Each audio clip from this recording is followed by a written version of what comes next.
Hello everybody, good evening and welcome to the United Stand. It's Manchester United's home first leg of the semi-final against Roma in the Europa League. I'm so excited and I just can't fight it. I'm about to lose control and I think I like it. I am excited. I mean, look, I'm not gonna pump it up and all that yet. I am excited, but it is the Poundland Champions League. I accept that. But I'm excited for it. I hope everybody else is as well. A little bit late because I don't know whether anyone else has had this before. I couldn't find my mouse.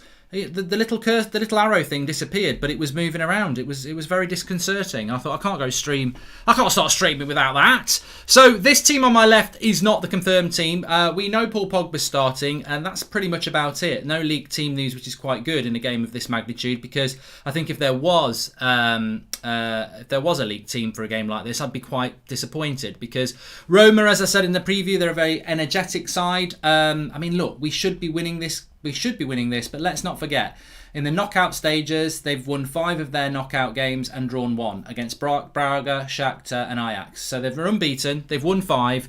They're worthy. They're worthy. I think the cat ate the mouse, actually. I think that's a good point. They're definitely worthy sides. They're a worthy side to be in this position. But I think Manchester United have to be the favourites. That's 100% what we would expect. For many different reasons, we've got to find a way of winning this game. We can't bottle another semi-final, especially not over 2 legs. You know, the pros and cons about having 2 legs, but I think that this is a game that we definitely, we can't really have any excuses in this. If we bottled this one, then I think there will be questions asked. You may have noticed we're sponsored by, I'm not pointing down there, although that is very relevant to who we're sponsored by today. I'm pointing down there. Code UnitedStand20 for 20% off Manscaped. I've got the tools for the job here. Precision engineering for your family jewels. As I said before, very, very good products. I'll use this one first. This is for down there. Trim the grass to make the yard look bigger. Fantastic products. Obviously, I've used them. Waterproof. You can use it in the shower. Comes with its own USB charging port. And as I said, precision engineering. And the fantastic thing about this is for everyone that you buy, Manscaped will make a contribution to the Testicular Cancer Society, which obviously is very, very important for us men to be checking down there. So you can get United Stand 20 gets you 20% off. Let's hope we're going to. I mean, to be honest with you, very good sponsorship tonight, because let's hope Manchester United show some balls. And I'm telling you what, I'll get Ollie on the phone like I did about that substitution on Sunday. And if we have a little bit of a bottling first half, I'll be saying get one of these out, Ollie, because we need to show some balls. Don't show us you're doing it, but we do need to show some balls. So links in the video description for that. Very, very good product, actually, to be serious. I am being very serious. But also, they've got these as well. Now, Ricky uses it for his ear. I use it for my nose. Some of you won't need it at all because you might not be of that age yet. But I do use it for my nasal hair. Very, very good. Sound effects bridge. But you can use it for your ears if you grow hair in there. I don't, but apparently it does happen when you get to a certain age. So links in the video description, United Stand 20, and they've got some fantastic products, Manscaped. Make sure you give it a go.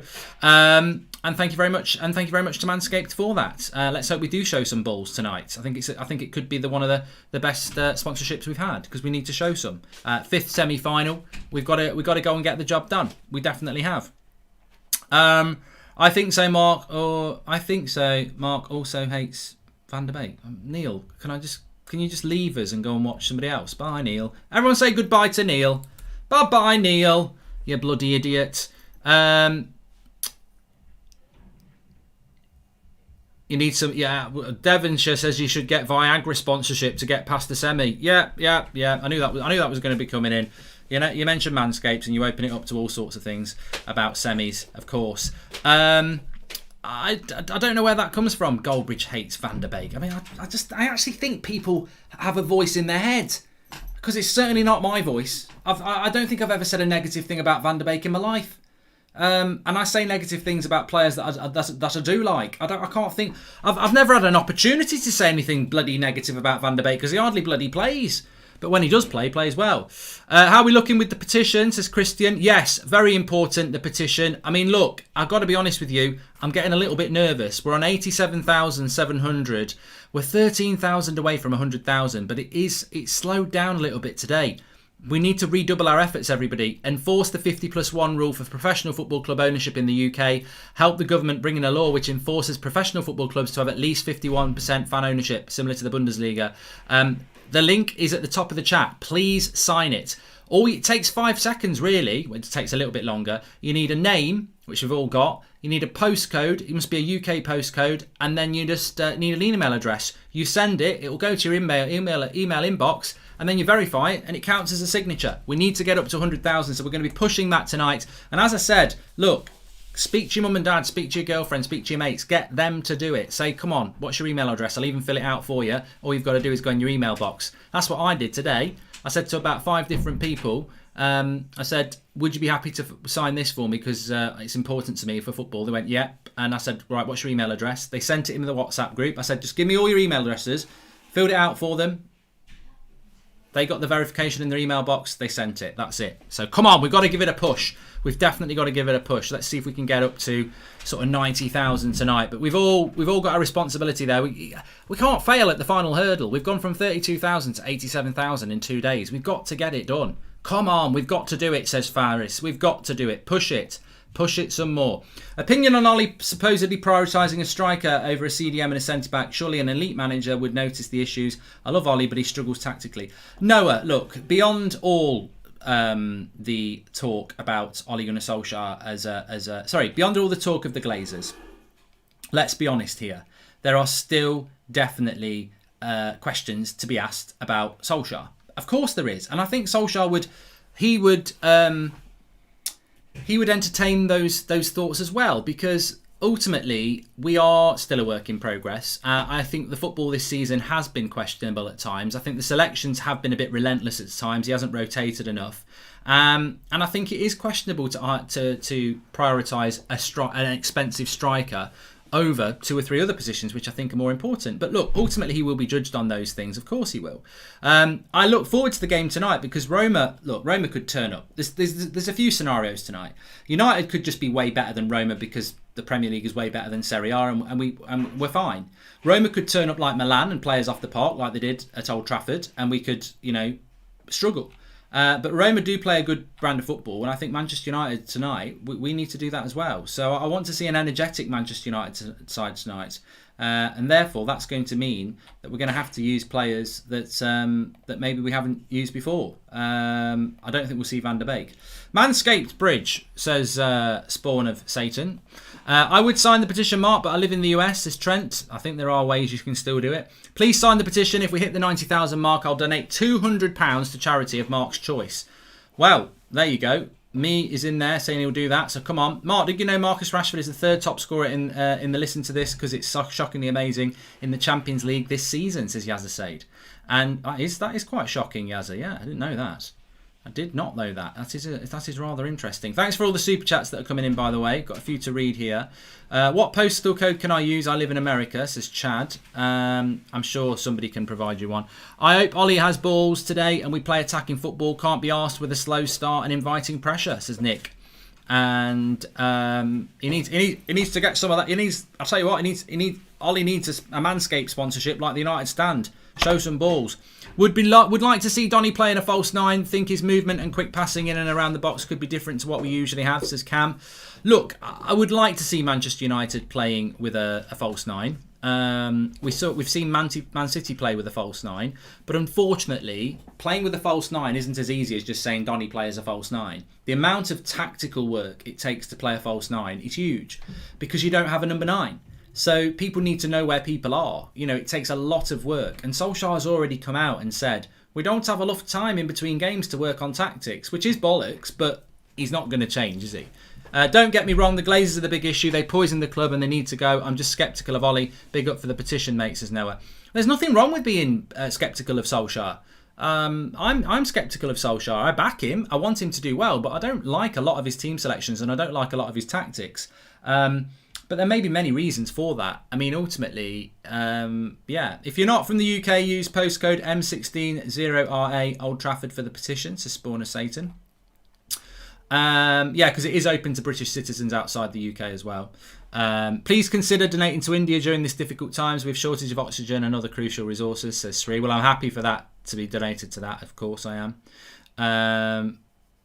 There are also UK postcodes on the Royal Mail website, says Paul Palmer Roberts. Thank you very much. Paul, who I can see is a member as well. Not only is he helpful, he's a member of the United Stand because he's got a badge next to his name, which is fantastic. Always like to see the badge as... there is a leaked team coming out. Take it with a pinch of salt. De Gea, Shaw, Wan-Bissaka, Magaluf, Fred, Pogba, Bruno, Rashford, Greenwood, Cavani. I'd be very happy with that team. I'd be very, very happy with that team. I hope it's true, Lewis. I would love to see Paul Pogba playing centrally. I would be happy with that team. But you know, we'll see. We'll see what happens. The United 11, it's not. It's McFred. It's McFred.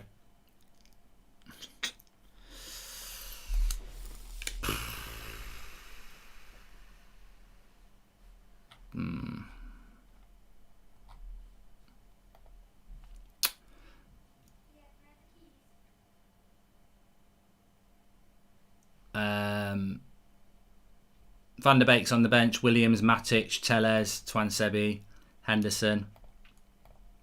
So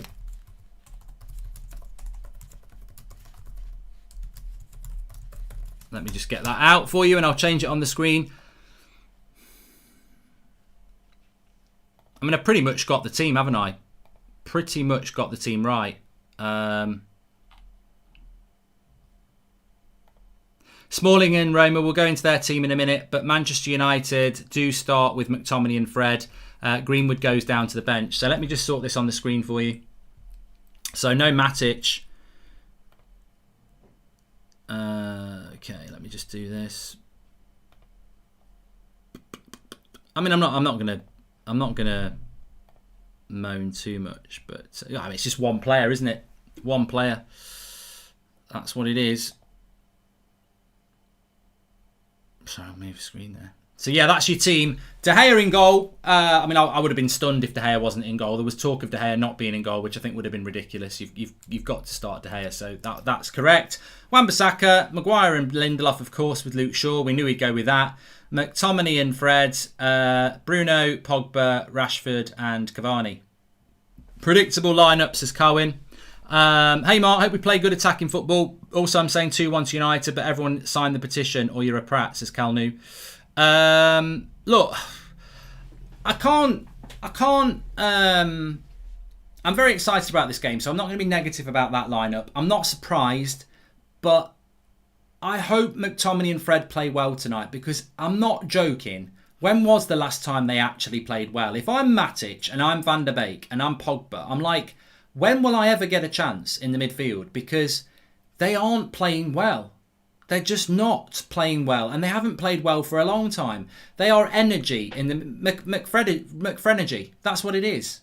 It's McFrenergy. That's what we're going for. But, you know, I can't say that I'm surprised about it. I can't sit here and go, you're having a fucking laugh. He's having a fucking laugh. It's Fred again. You're having a fucking laugh. I can't do that because I'm not shocked. I'm not surprised. It's what I expect. But I would say, in a calm way, tell me the last time McTominay and Fred had a good game. Because I'm thinking about Leeds in December.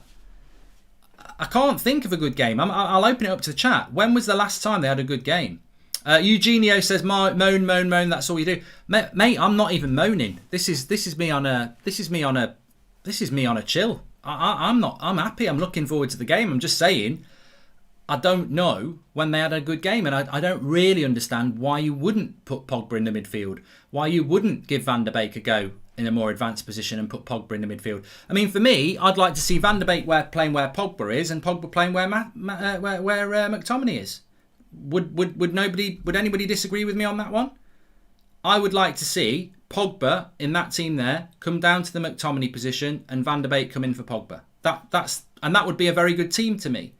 And it would make us a much different team. But look, I suppose the thing is, at some point, they're going to have a good game. Because they're always going to play. And Ollie is... Ollie's, if anything, he's consistent, isn't he? He is consistent. James says that McTominay is better than Fred. No clue why you act like Fred is superior. He's almost as bad as Maguire. I've seen McTominay make so many nice passes that Fred could only dream of. Don't recall ever saying anything different. I just like Fred and I've never seen McTominay and Pogba play well together, but I have seen Fred and Pogba play well. MI says, I signed a petition. I shared it with everyone I know. Got 12 signatures at least. Wrote to the local MP. 200 to charity if we hit 90,000 on the petition on the live screen. Please do sign the petition at the top of the live chat. You just need a British postcode. You just need an Abbas channel's just signed the petition as well. Keep up the good work. Email address and name, and then verify it when it comes through to your email. It takes a few seconds to do it, and if we can get to 100,000, it would be absolutely fantastic. So that's the Manchester United side. Let me just read you out the Roma side. I'm trying to get you the Roma side. I'll just go to Roma on Twitter. They all have an English page, don't they? So here it is. Lopez, Smalling, Cristante, Ibanez, Karsdorp, Diawara, Veretout, Spinazzola, Pellegrini, Mkhitaryan and Dzeko. And the players to look out for Roma, Veretout is very good. Pellegrini, obviously many people will know about him. They're number 7. But Veretout, the number 17. Pellegrini, the number 7. Obviously, anyone with a 7 on their back for Roma, keep an eye out for. Mkhitaryan's having a very good season. Pellegrini's a very good player. Veretout is a very good player. And obviously, you'll know about Dzeko and Chris Smalling. Diawara's not a bad player as well. And I quite like Karsdorp as well. But obviously, Chris Smalling is playing at number 6. We're still massive favourites tonight. We are big favourites tonight. And I would hope, I mean, look, a lot of talk about the McTominay situation and the Fred situation. I mean, we shouldn't be playing a back 6 in this game anyway. Welcome to the Members Club, Dennis G2000. And went on vacation for a couple of days, and I can say that I missed watching you guys. Also, when Cavani plays, it feels nice to have a proper number 9, says Tick. Yeah, I mean, look, I think we'll create chances tonight because we've got Pogba and Bruno instead of Bruno on his own with 2 wide forwards. I think with Pogba and Bruno, or Van der Beek and Bruno, or Van der Beek and Pogba in the final 4 positions, I've mentioned this quite a lot. I think it makes us create chances for our number 9 a lot better. Axel, for me, is one of the saddest stories in the squad. Where would you send him next season since he has got no chance, says Mario? Yeah, I mean, I think he should be playing for a Premier League club. And at this point, Ollie has to go. United manager playing 2 defensive midfielders and no Bay is useless, says J-Ling's fam.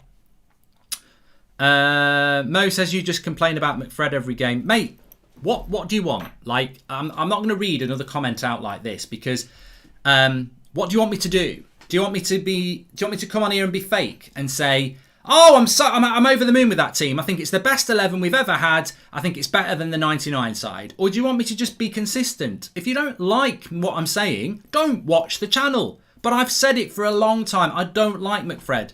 I can't stand them as a midfield 2. I hope they have a good game, but can you tell me when they did have a good game? That's the problem. If they actually delivered, and the reason I don't think they deliver is because I think neither of them are CDMs. McTominay is a box-to-box player, but is never allowed to get near the edge of the box. And Fred is not disciplined enough to play as a CDM either. So I don't like them as a pair. It's a 2-for-1. We play 2 players there because we haven't got someone who can do it on their own. And I guarantee you, if we bought a CDM, you would never see McTominay and Fred play again. Because it would be a Declan Rice with a Van der Beek or a Pogba. Or it would be an Ndidi with a Van der Beek and a Pogba. We wouldn't play Fred and McTominay ever again. So I want us to buy a CDM because we haven't bloody got one. But I would have played Matic in this game. Only conceded 4 in 15 with McFred. Why change it, says John Miles? Because we play shit football, mate, basically. I mean, look, the reality is, we've only conceded 4 in 15 with McFred. You hounded Mourinho out 3 years ago. So we're back to playing that style of football, are we?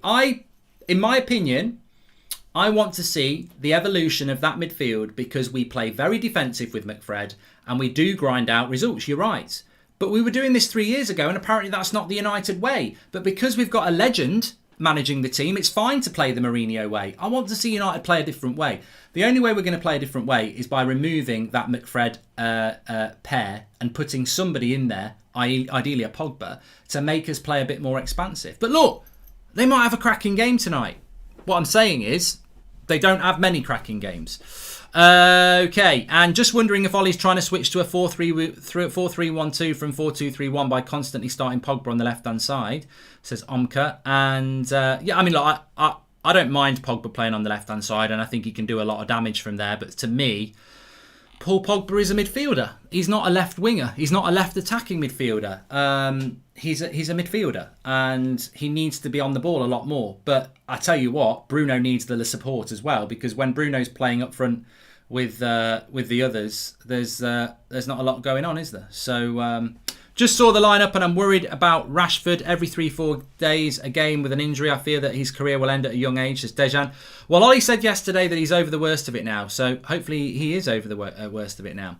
And also, hopefully we play better than you did on the draft the other day, Mark. All jokes aside, come on United, lads need our support here, says M17AD. Mate, if you saw me playing as United this afternoon, that's probably the worst FIFA career mode episode I've had in years. It was terrible. Absolutely terrible. Second highest scorers in the league with McFred, says John. John, you're talking out your arse. I mean, you really are talking out your arse. You're in the minority. Well done. You've got a different opinion.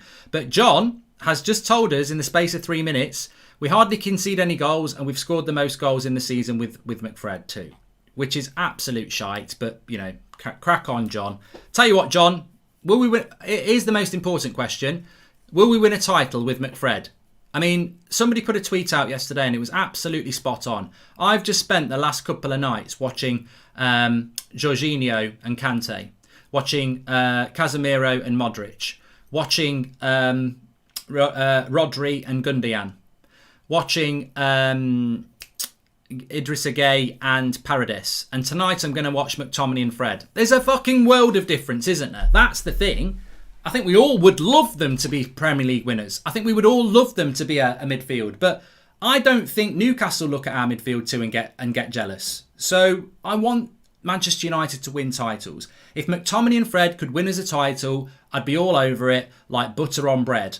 But I don't think that they can. And I don't think anybody else thinks that they can either. It doesn't mean we want them to perform badly, and it doesn't mean that we won't win this game. I think we're going to win this game 3-1. So look, we can definitely win games with those two. I just don't think we're ever going to win anything significant with those two because they're not that good. And I'll ask you again, when was the last time McTominay and Fred had a good game? Tell me the game and I'll look it up and I'll say you were right. Because for me, I think it was Leeds in December, which is not good enough for the engine room of your team. It worries me. They worry me. If I'm honest, they worry me. It's not that I don't like them. They worry me because I think we all know what their weaknesses are. Their passing range, they don't pick up the runners, and they make us play quite deep. But look, we might have something up our sleeve. We certainly did in that Leeds game. Well, we can play them for McFred because they're not good enough. Sorry, Mark, but I can't with these Prats. McTominay one game wonder, says Paulo Ramirez. Hi Mark, just because it's mentioned enough, how are you? And also I'd love to hear a story, what's your funniest night out story? I can't do that at the moment, NYYK, but thank you very much. Renate is there with the sticker, thank you Renate.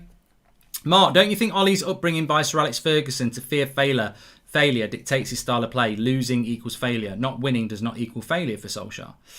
Yeah, but Sir Alex Ferguson wanted to win in the right way, in the United way. And I think that, we've got to play a better brand of football. I think that, unfortunately, thanks for everyone who's doing the petition, by the way. It's currently at 88,300 and it's flying up. So let's see if we can get to 90,000. Come on, keep signing that petition. It's at the top of the chat. Get your friends and everyone to do it as well. Let's keep going. We want to get that to 100,000 before the protest, and let's get it done tomorrow night, really. Let's get it done by tomorrow night. So please keep doing that. But look, what we have seen, I want to move on, but what we have seen with Solskjaer this season is some people would call it an infection. I think that's totally the wrong word. We've definitely seen patterns, haven't we? For the large part of the start of the season and all over Christmas, people were fed up with McTominay, with Magaluf and Lindelof, and nobody wanted them as the centre-backs. And people could point to many mistakes that they'd made, their lack of pace, the fact that Lindelof can get bullied quite a lot. A lot of people spoke about that. And effectively, Ollie wore us down because, well, look at all the clean sheets we've made and he's just stuck with it. Stubborn Ollie is stuck with it. And now everybody just expects Maguire and Lindelof. You know, I don't think anybody really wants Maguire and Lindelof. I think we prefer to see Maguire and Bailly, but everyone just accepts it. And I think, you know, he's won that battle because a lot of people didn't want Maguire and Lindelof. But now it's like, well, they don't want them, but they've just accepted it because that's what Ollie's going to do. And now we're talking about McFred a lot, and he still keeps playing them. So I don't think he's going to change. This is why I'm not ranting about it. He's not going to change. He was stubborn on Maguire and Lindelof, and I think he'll be stubborn on McTominay and Fred. The interesting thing will be, if he goes into next season with them, I envisage a tough season because I just don't think Chelsea will drop the points they have this year, and you'd expect Liverpool to bounce back, and Man City are not going anywhere. And as I've always said, you cannot win a title with Maguire and Lindelof, and you cannot win a title with McTominay and Fred. So what's next season going to be if he doesn't progress from those players? But this season, I don't think he's going to change it. He's set his stall out. He's going to go with it, and I hope it's good enough. Where does your hope come from that Ollie will change the way he plays? Says Red Baron. Basically from that word, hope. Yeah, he has an option in Van der Beek, but refuses to play him. I've just accepted it now. Says Red Baron. Joan is Ollie Burner account. This formation is absolutely draining. First half no goals, then response football, says Magic Eye. Come on United, we want to see you in the final. Then the Spotify revolution begins, says Zayn Miasi. Well, of course, Zayn is an Arsenal fan. They've got a big game against Villarreal, also at 8 o'clock. Very interested in a footballing sense. Very interested in both those games, I've got to say, because, you know, I think a Manchester United Arsenal final is what everybody's expecting. And but how good are Roma going to be, and how good are Villarreal going to be? It's going to be interesting. I'm still going to go 3-1 to Manchester United. Thanks for signing the prediction, Renz. And but yeah, I do think we'll win. I do think we'll win.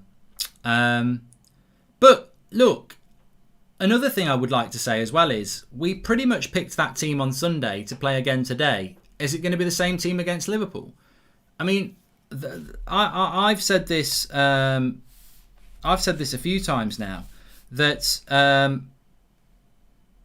Danny from the script, big one, mate. I'm just sending him a message.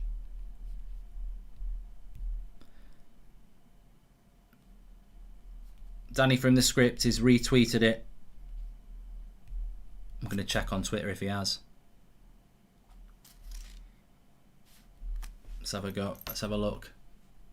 Give him a shout out if he has.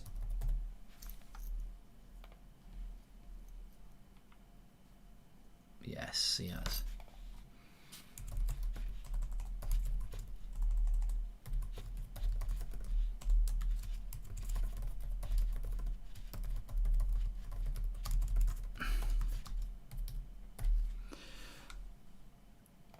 Quote tweeted it anyway.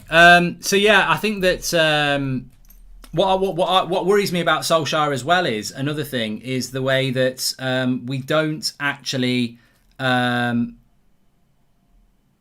doesn't rotate the team enough as well. I've said this a few times. It's not just about people get really hung up on his late substitutions, and I know that the substitutions are late. I agree they are late, but also, do you get me on this? Like, how often does he actually change the players? He uses the core, that's his 11, and basically the only other player he uses a lot is Greenwood.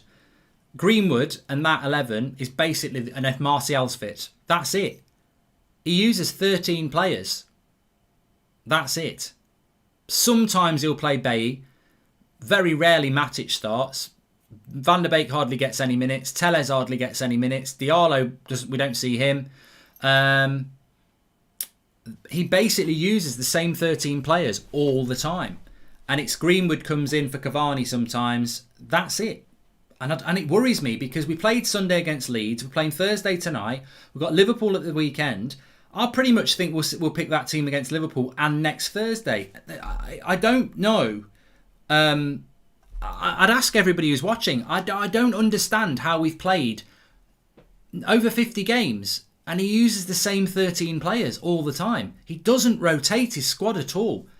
And have you noticed how at the start of the season, he used to talk about relentless amount of games, and now he never mentions it because he knows he can't mention it, because if he mentions the relentless amount of games, people will pull out the stats saying, well, hold on a minute, Ollie, look at these 13 players. They've played a massive amount of minutes compared to the other players, and you bought 2 of these players in the summer and you hardly used them. So there is a lack of rotation. I really thought he would play Matic tonight, but simply because how many games can you keep playing McTominay and Fred anyway?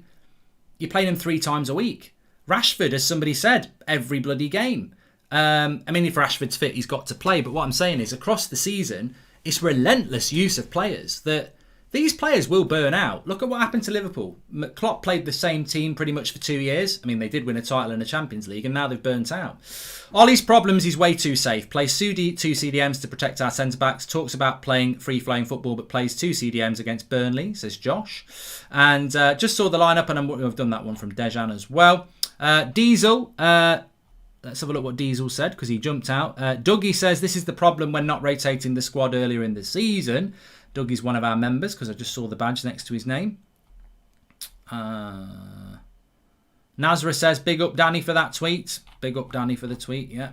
And Renata, yeah, well, the good thing about Danny is that he's very popular in the UK, and a lot of people will hopefully sign it based on Danny. Script fans, you see. We need these big personalities to help us. Where have all the Cowboys gone? Where's all the big gobs from last week now? Oh, look at me, look at me, look at me. I'll be popular when we're trying to cancel the Super League. But oh, lo and behold, signing a petition and pushing that out. Boring game, here we go, says John O'Neill, who will never learn. Well, I don't know. I don't mind, McFred, if they just break up the play. The moment they have to start playing football, it slows down. Free my boy Donny, says Subs. I don't mind McTominay and Fred if we play one of them, but 2 of them is just too negative. Ollie didn't start with Fred or McTominay this season. He kept coming back to them when our shape was in shambles. He might change next season, is my hope, says Akash. And welcome to the members club, Scott Damsel. Yeah, big up all to all the members. I mean, it's always busy on a match day, but I can see a few of our members whizzing through, like Saul Goodman, who says, a close friend of mine has a sleeping problem. I told him to watch Manchester United. Have you noticed rotation stopped after the Champions League lost to Besiktas? Van der Beek and Fred started with Telles. Van der Beek lost Ollie's touch since then. Looks like it, says Karan. Thanks for signing the petition, Jaden. Lee Bescott says oi oi. He's a member, but there you go. How are you all doing this evening? We're doing good. And Brandon says, hey Marky boy, good, good. Welcome to the members. You can join the members club by clicking the join button, by the way. Get a different badge every month that you're a member. All the way up to platinum, I think it is. David McGlynn has also joined as a member as well. And Sadiq says, I'll be thoroughly bored today. Ollie plays boring football. Look, let me pull this back. Let's just have a stand up here for a minute. Scooby-Doo, I've got my tartan pyjama bottoms on. Scott McTominay's gonna score a goal. Scooby-Doo. He is Scottish. He speaks English. But doesn't mean we can't say Scooby-Doo. Somebody said they're worried that they've jinxed it. Well, I've jinxed it the other way, because I've got my tartan pyjamas on. Scott McTominay is going to score a goal. He will. He will. Remember that. Remember what's on down there. Also, remember, we're sponsored by Manscaped today. See what I did there? Manscaped, you can get 20% off from Manscaped using the code UNITEDSTAN20. Fantastic products. I use the nose one more than that because, to be honest, that only needs doing every 3 weeks, whereas that probably needs doing every week. That's a nasal trimmer. Fantastic products, like I said. They come with a charger. That's waterproof, and that'll do everything down there. And that is to go up your nose. Don't do that in the shower because, well, you probably could, but that one you can do in the shower. I would do it dry in the shower. I find if you do it when it's wet, everything gets a bit, it's like wet hair, isn't it? I don't want to give you nightmares, but what I do is I go in the shower, I use it, everything's in the bottom of the shower, then I turn the shower on, everything goes down the plug hole, and nice and fresh. There you go. So check it out, Manscaped, links in the video description. United Stand 20 gets you 20% off. Very, very good products. Precision engineering for your family. Jules, trim the grass to make the yard look bigger, and it's very true. It's very, very true. If you go and cut your grass tonight and you've let it go long, you cut your grass and your garden looks bigger. Well, it's the same thing down there. Right. United need to show some balls tonight. They definitely do. How do you think the Glazers view the protests? Do they care, says Matthew Larney? Well, there's an emergency fan forum tomorrow. We'll give you the updates on that when it comes through. And then there's the protest on Sunday if you're going down. 2 o'clock, Old Trafford. Donny instead of McTominay, Pogba and Fred pivot, Donny on the wing would have been better. Roberto, I agree. The only change I would make to that team I would have put Pogba where McTominay is, and I would have played Van der Beek where Pogba is. Because I do like having Pogba and Bruno, or Van der Beek and Bruno in the final four, but we desperately need more creativity in the midfield pivot as well. Is it just me, or have others lost a little interest in football overall after what has happened in the last few weeks? Akash, I think that's true. I do think that's true. I think everybody does feel a little bit like that at the moment. But this is an exciting game tonight. I'm excited by it because it's our 5th semi-final under Ollie. We can't afford to bottle another one. Remember, away goals are important as well. I mean, look, at the end of the day, we'll see when the game kicks off. I just want to spin a positive on this. That front four is going to create chances. Because when we play Rashford and Greenwood and Cavani, I think Bruno gets isolated. But when he's got someone like Pogba with him, interchanging, like Bruno said, they don't know who to mark. So I think that Bruno and Pogba will create chances for Cavani tonight. But so I don't not think we're going to win. I'm going to still say 3-1. I just wonder if McTominay and Fred and Magaluf have got such a good relationship now. Ollie just doesn't want to try anything new between now and the end of the season. And I think we probably need to wake up to that reality. He's not going to change that. Every big game now, all the way through to the final, all the way through to second place, he's going to stick with Magaluf and McFred because they know each other. They've played a lot of games for him and he trusts them. And that's why he does it. Let's be serious. Also, this is a home game and I think Ollie would probably rather play more expansive in the away leg where there's no fans. In the home game, and I agree with Ollie here, there's no fans, so there's no advantage for Roma in the second leg to make it, we've got to go and play there, worried. If we need to attack them in Rome, we can attack them in Rome and there's away goals. I think Ollie would be quite happy with a 1-0 win. Keep a clean sheet so there's no away goals, 1-0 win, and then if we need to attack them in Rome, we will do and we'll get the away goals. So he'll probably pick McFred in the final and in the semi-final. Of course he probably will. But he's also probably thinking, look, I don't want to concede tonight. And hi, Mark. Can you call my brother Donny Pratt for his birthday, please? Thanks, says Johnny. I bet he loves that, Johnny. You're a Pratt, Johnny Walsh. Donny. Gray says, we are second top scorers. Why are you ignoring that? You have an issue with McFred, clearly. Mate, I do have an issue. Why are people trying to say I have an issue with... You don't need to say I've got an agenda. I do. I don't like McTominay and Fred. As a pairing, I can't stand them. I do like Fred and I do like McTominay, but as a pairing, I don't like it. So don't try and... You don't need to twist my words. I don't like it. And I've explained why I don't like it. And I'll stand corrected like the man in the orthopaedic shoe if they prove me wrong. But tell me the last time they played well as a midfield two. They're very good at shielding the back four. That's why we don't concede many goals. But as for being top scorers, let's not forget we did win a game 9-0. So, and we've had to come we've had to come from behind a lot, but we can score goals when we go for it, definitely.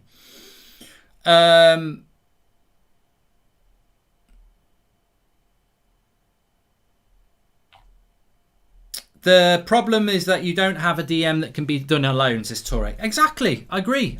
And the sad thing is, when you look at France, Kante and Pogba won a World Cup. We've got Paul Pogba, but we can't play him in the midfield because we've got nobody we can trust. Ollie can trust to play next to him. The reason Ollie doesn't play Pogba in his best position is because he doesn't have a CDM that can do the job. He used to use Matic, but to be honest, let's be honest, Matic can't do the role anymore. Now, can McTominay be a holding midfielder on his own? No. Can Fred be a holding midfielder on his own? No. So this is why we don't play Pogba in the midfield, because we haven't got the CDM. So essentially, what he has to do is put two players in there to do one person's job. We've got to win tonight. I tell you what, I can't be doing with all these semi-jokes about Viagra as well. We've got to win tonight. We've got to win tonight. I don't think we even miss a Roy Keane. I personally think a Jorginho would be fine. A Michael Carrick would be fine.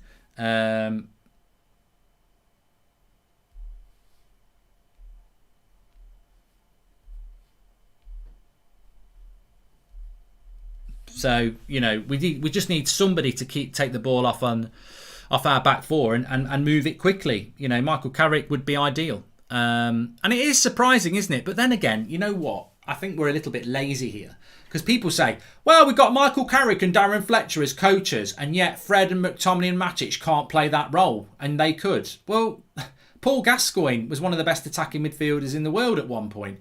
Has he managed the team and turned them into the next Gazza? It's not as simple as being a player. Some people are great players and they can't coach people. Oshan says, I've just got 5 more people to sign the petition. Come on. It's pinned at the top. Get that petition signed. Hi, Mark. Can you call my friend Liam White a Pratt? It's his birthday, says Josh Sanford. Liam, you're a Pratt. Media, United are favourites for the Europa League. Ollie, hold my beer. Says Srin Vashan. We are getting close to 89,000 signatures on the petition. We need to get it to 100,000. We're trying to get it to 90,000 tonight. So please keep signing it. It's pinned at the top of the live chat. If you've already signed it, get other people to sign it. We're into that stage now. If you haven't signed it, please sign it. All you need is a UK postcode, an email address and your name. And make sure when you've submitted it, which takes about 10 seconds, you'll then get an email to the email address you've provided. Just verify it and it will go in. So please do that. What I did today, and I'm going to do it a few more tomorrow morning as well, I'm just WhatsApping lots of people and saying, would you sign this? And I'm copying and paste it. And then if they say yes, I'll just say, can you send me your email address and your postcode? And then I fill it in for them. And then they get an email and they just say verify. So I take a lot of the work of it out for them to get it done. We just want to get it to 100,000 because it's the United Stand community that's pushed this. This was at 32,000 on Tuesday and now it's at 88,000, and that's because we've pushed it relentlessly and people are picking up on it, which is great. Van der Beek offers nothing, always too advanced, never likes to tackle, isn't a ball-winning player like Bruno, should be Fred and Pogba. Ahmed on the right, says 123 Tommy. You just paid £5 to get a load of shit, Tommy, but fair play. 6 of our 8 0-0 draws have been McFred. The other 2 was Fred and Matic, says Ginge678. I don't know whether that's a positive or a negative, because to me, I can't stand the 0-0 draws. I think a lot of the 0-0 draws have been because we've played for a 0-0 draw. But I think we'll play more expansive tonight. I do think we'll play more expansive tonight.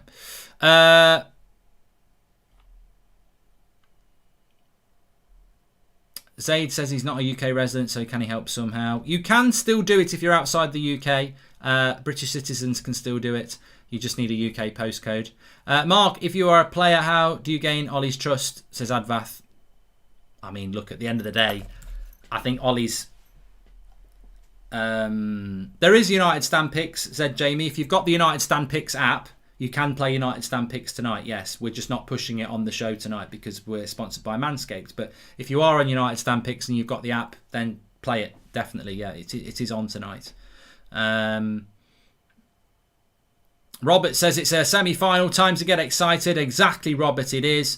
But look, yeah, let's close the door on that. The reality is, and I've said it before, basically, look at those 11 players, add Greenwood and Martial, and that's basically the 13 players he uses. He doesn't use anybody else. We've got a big squad, but he doesn't use anybody else other than that 11 and Greenwood and Martial when he's fit. Tell me I'm wrong. Bailly hardly ever plays. Twansebi never plays. Van der Beek hardly ever plays. Tellez hardly ever plays. Brandon William never plays. Mata hardly plays anymore. Matic hardly plays. Oh, Henderson, 14. Yeah, so Henderson, 14. 14 players, and we've played over 50 games. So I think going forward next season, Ollie does need to utilise his squad more. But I just think it's a trust thing for whatever reason. He doesn't seem to want to do it. So, but I think we'll be all right tonight. We need a petition to end McFred, says Melps. Sign the petition at the top. Don't worry about McFred. EH2 3DT for anyone outside the UK, says Miss Properties Edinburgh. And that comment about Van der Beek was so dumb. Has he watched McTominay defend? There are so many occasions when he gets skipped past easily. He's overrated, says Noah. Well, look, what McTominay and Fred do need to do tonight, and it's something I've picked up and I'm sure many of you have, and I can think of a number of goals that we've conceded this season because of it. The second goal against Sheffield United, Rodriguez, St Maximum. These are all goals at Old Trafford where midfielders have left people free. And most of the time, to be fair, it's Fred. So they've got to pick up their men. you know, it's all right saying they don't do enough going forward. I think defensively they don't pick up their men sometimes. So we've got to be very, very careful tonight.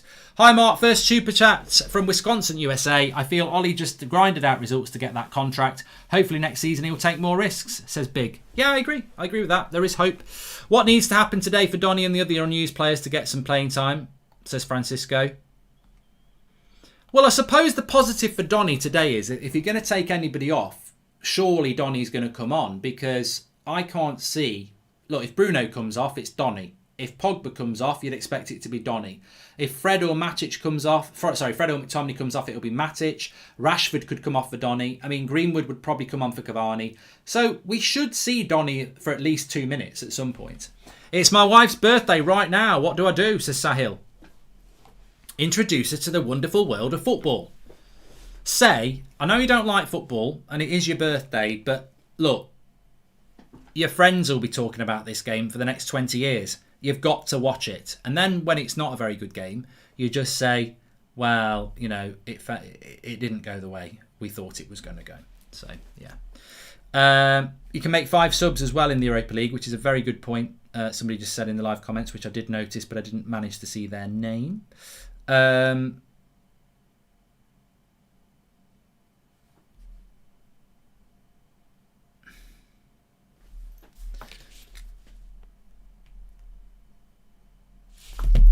Too nervous today. We have to start off from the front and not let them dictate the play, says Breen. I mean, is anybody nervous tonight? I'm not actually that nervous. No, I'm not.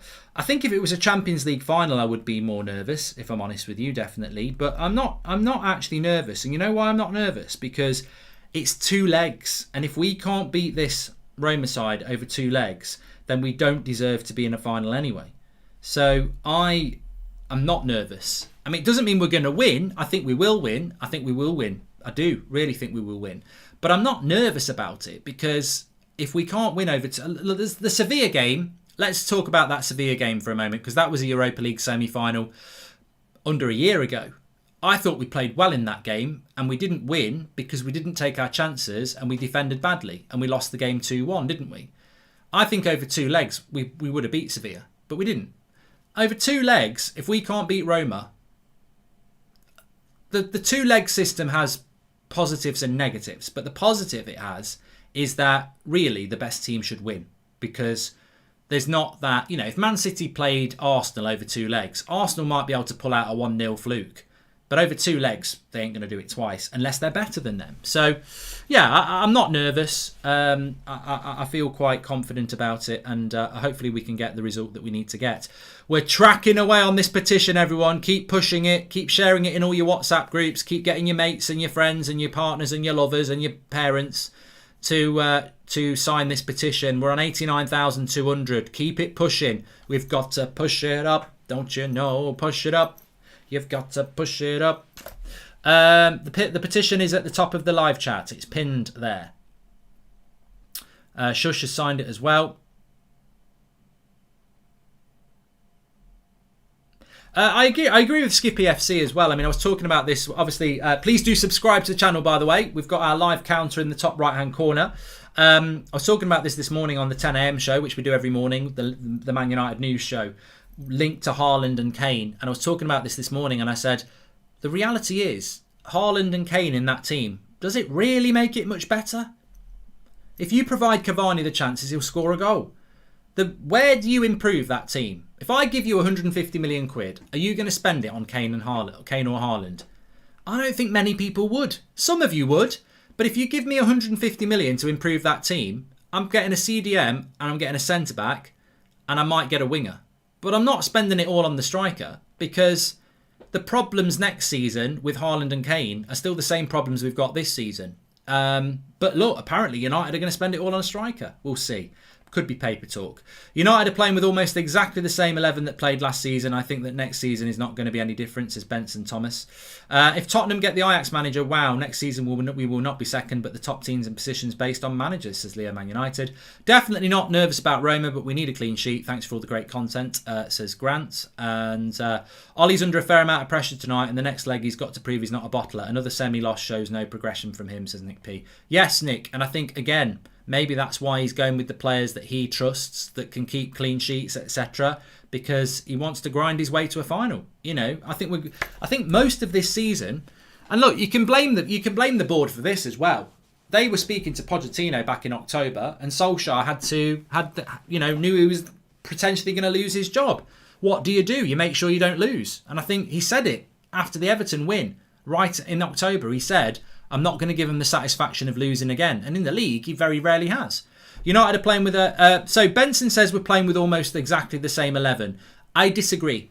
If you look at that 11 compared to the Sevilla game, we had Fred and Pogba with Bruno, and we had Greenwood, Rashford and Martial. We had Brandon Williams at left back. But I think the midfield is very different. Even when we were playing in the league and we were playing Matic and Pogba and Bruno, Matic would hold the midfield and Pogba had more freedom to get forward. Rashford, Martial and Greenwood as a front three is very different to the front three that we play at the moment. So I actually think last season we were a better team than we are this season. I think from when Bruno came in January to when the season ended, we were a better team than we are now on the eye. But I think we've probably accumulated more points. And we'll probably get to a final, whereas we didn't. So I suppose, what's better? The team that you think's better last year or the team that's going to achieve more? Last year we finished third and got to a semi-final. This year we could finish second and get to a final. That is progression. Who's your favourite Man United player, says Deborah? At the moment, definitely Bruno. Mark, I'm worried that we are seeing from Ollie is just the way he likes to manage. What if we have all of next year with McFred in the majority of the games? I'm worried that might be the reality, says SSJX. Look, I think if next season he persists with McTominay and Fred and Maguire and Lindelof, he'll be gone in a year. I just don't think that team can get second place next year in relation to the progress that other teams are going to make. But if Ollie thinks he can, let him do it and let's see what happens. He's the manager. Spencer Brown, welcome to the Members Club. And any chance of the United stand making a green and yellow top for next season? Not buying any official merch till the rats are out. Keep up the great work, says Dej, the pumpkin patch kid. Well, we have got the green and gold. If you go underneath the video and you can see the t-shirts, we have got a green and gold t-shirts. United colours of Mancunia. I can't wear it because I'd be see-through, but we have got one. Do you think there's any favouritism to Scott as Ollie holds Sir Alex Ferguson opinion highly? Sir Alex Ferguson publicly backed Scott's ability numerous times. There has to be a reason. McTominay is very well rated at the club.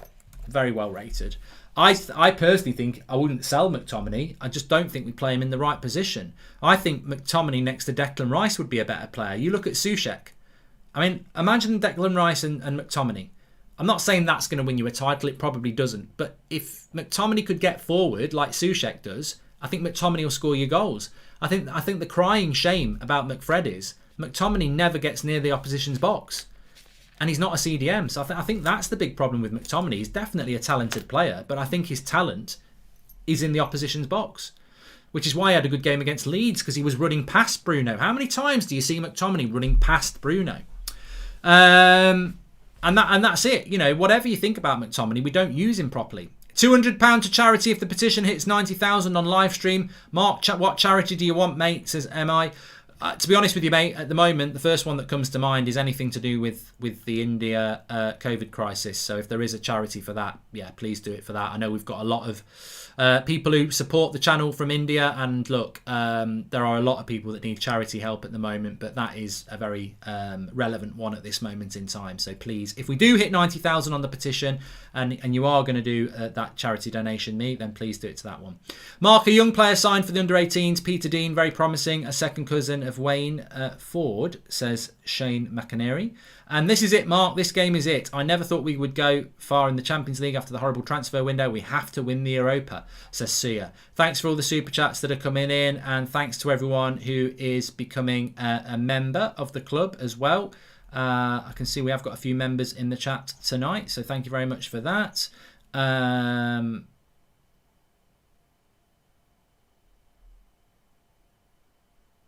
Dzeko is likely to going to target Lindelof for aerial dominance, says Mahmood.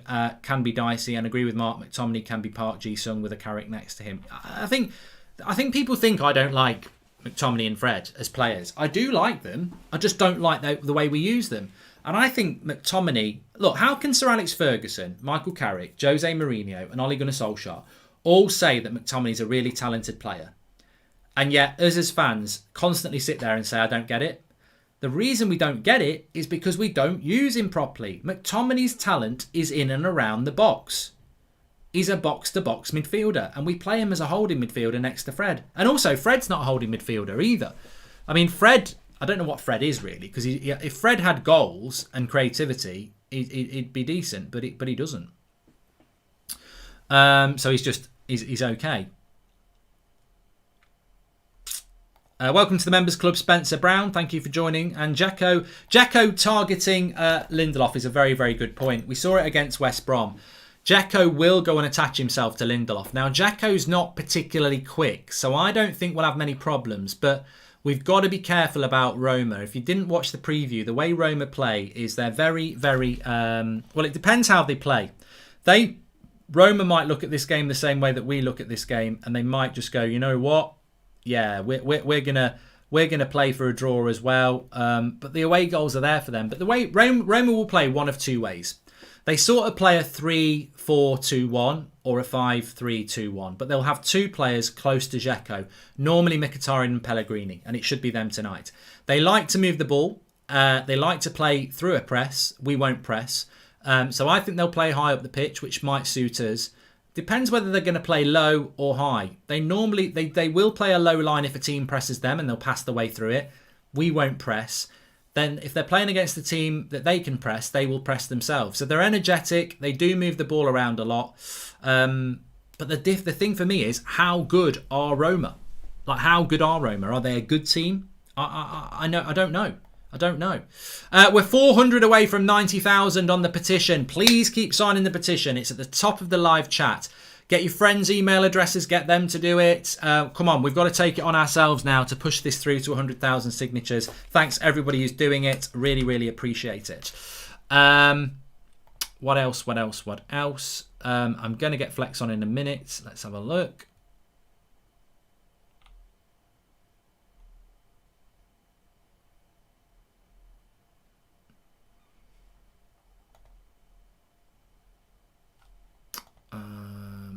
Sorry for the silence there.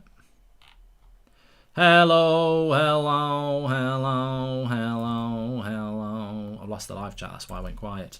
Right. I know you won't be watching, mate, but Scholes is spitting facts on BT at the moment about the Glazers and Woodward, even about the fake director of football, says Demon X Plasma. Yeah, well, that's good to hear, because Scholes has been quiet, hasn't he? But ultimately, I mean, you can only be loud when you get a platform to be loud. Gary Neville was on Sky Sports on the Sunday, and then he was on Monday Night Football. This is probably Scholes' first chance, but he will spit facts. And I mean, look, I always say Nicky Butt. Why did Nicky Butt walk him out of Manchester United? You know, and Scholes and Neville and everyone will know why, and they'll feed it out in a subconscious way. So, yes, I agree with everything he's saying if it's against the Glazers, because they're a bloody joke, as we know. Right, let's get Flex on.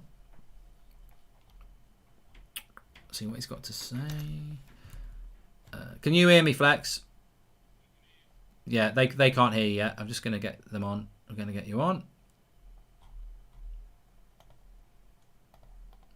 So you can't hear Flex at the moment. I can. He's saying you're all a bunch of wankers, and he only does this to grow on socials. Right, they should be able to hear you now. Yeah, so we got you. Cool. Right, what's your thoughts on the team, mate? Yeah, not a lot of surprises. My biggest thing today was that Ollie was going to have to get the best players on the pitch. Can't take any chances. And when I say best players, we know Bruno's going to play. We know Rashford's going to play. But I mean Pogba. Pogba must be starting today. There's no if buts or maybe. I've got to go and check something. 1 minute, you keep talking. Yeah, sure. Pogba had to play today, and I knew there would be a casualty up front because he was just going to go with McTominay and Fred. And I was wondering, could he maybe be a bit brave and put him into central midfield and play him with Fred or McTominay?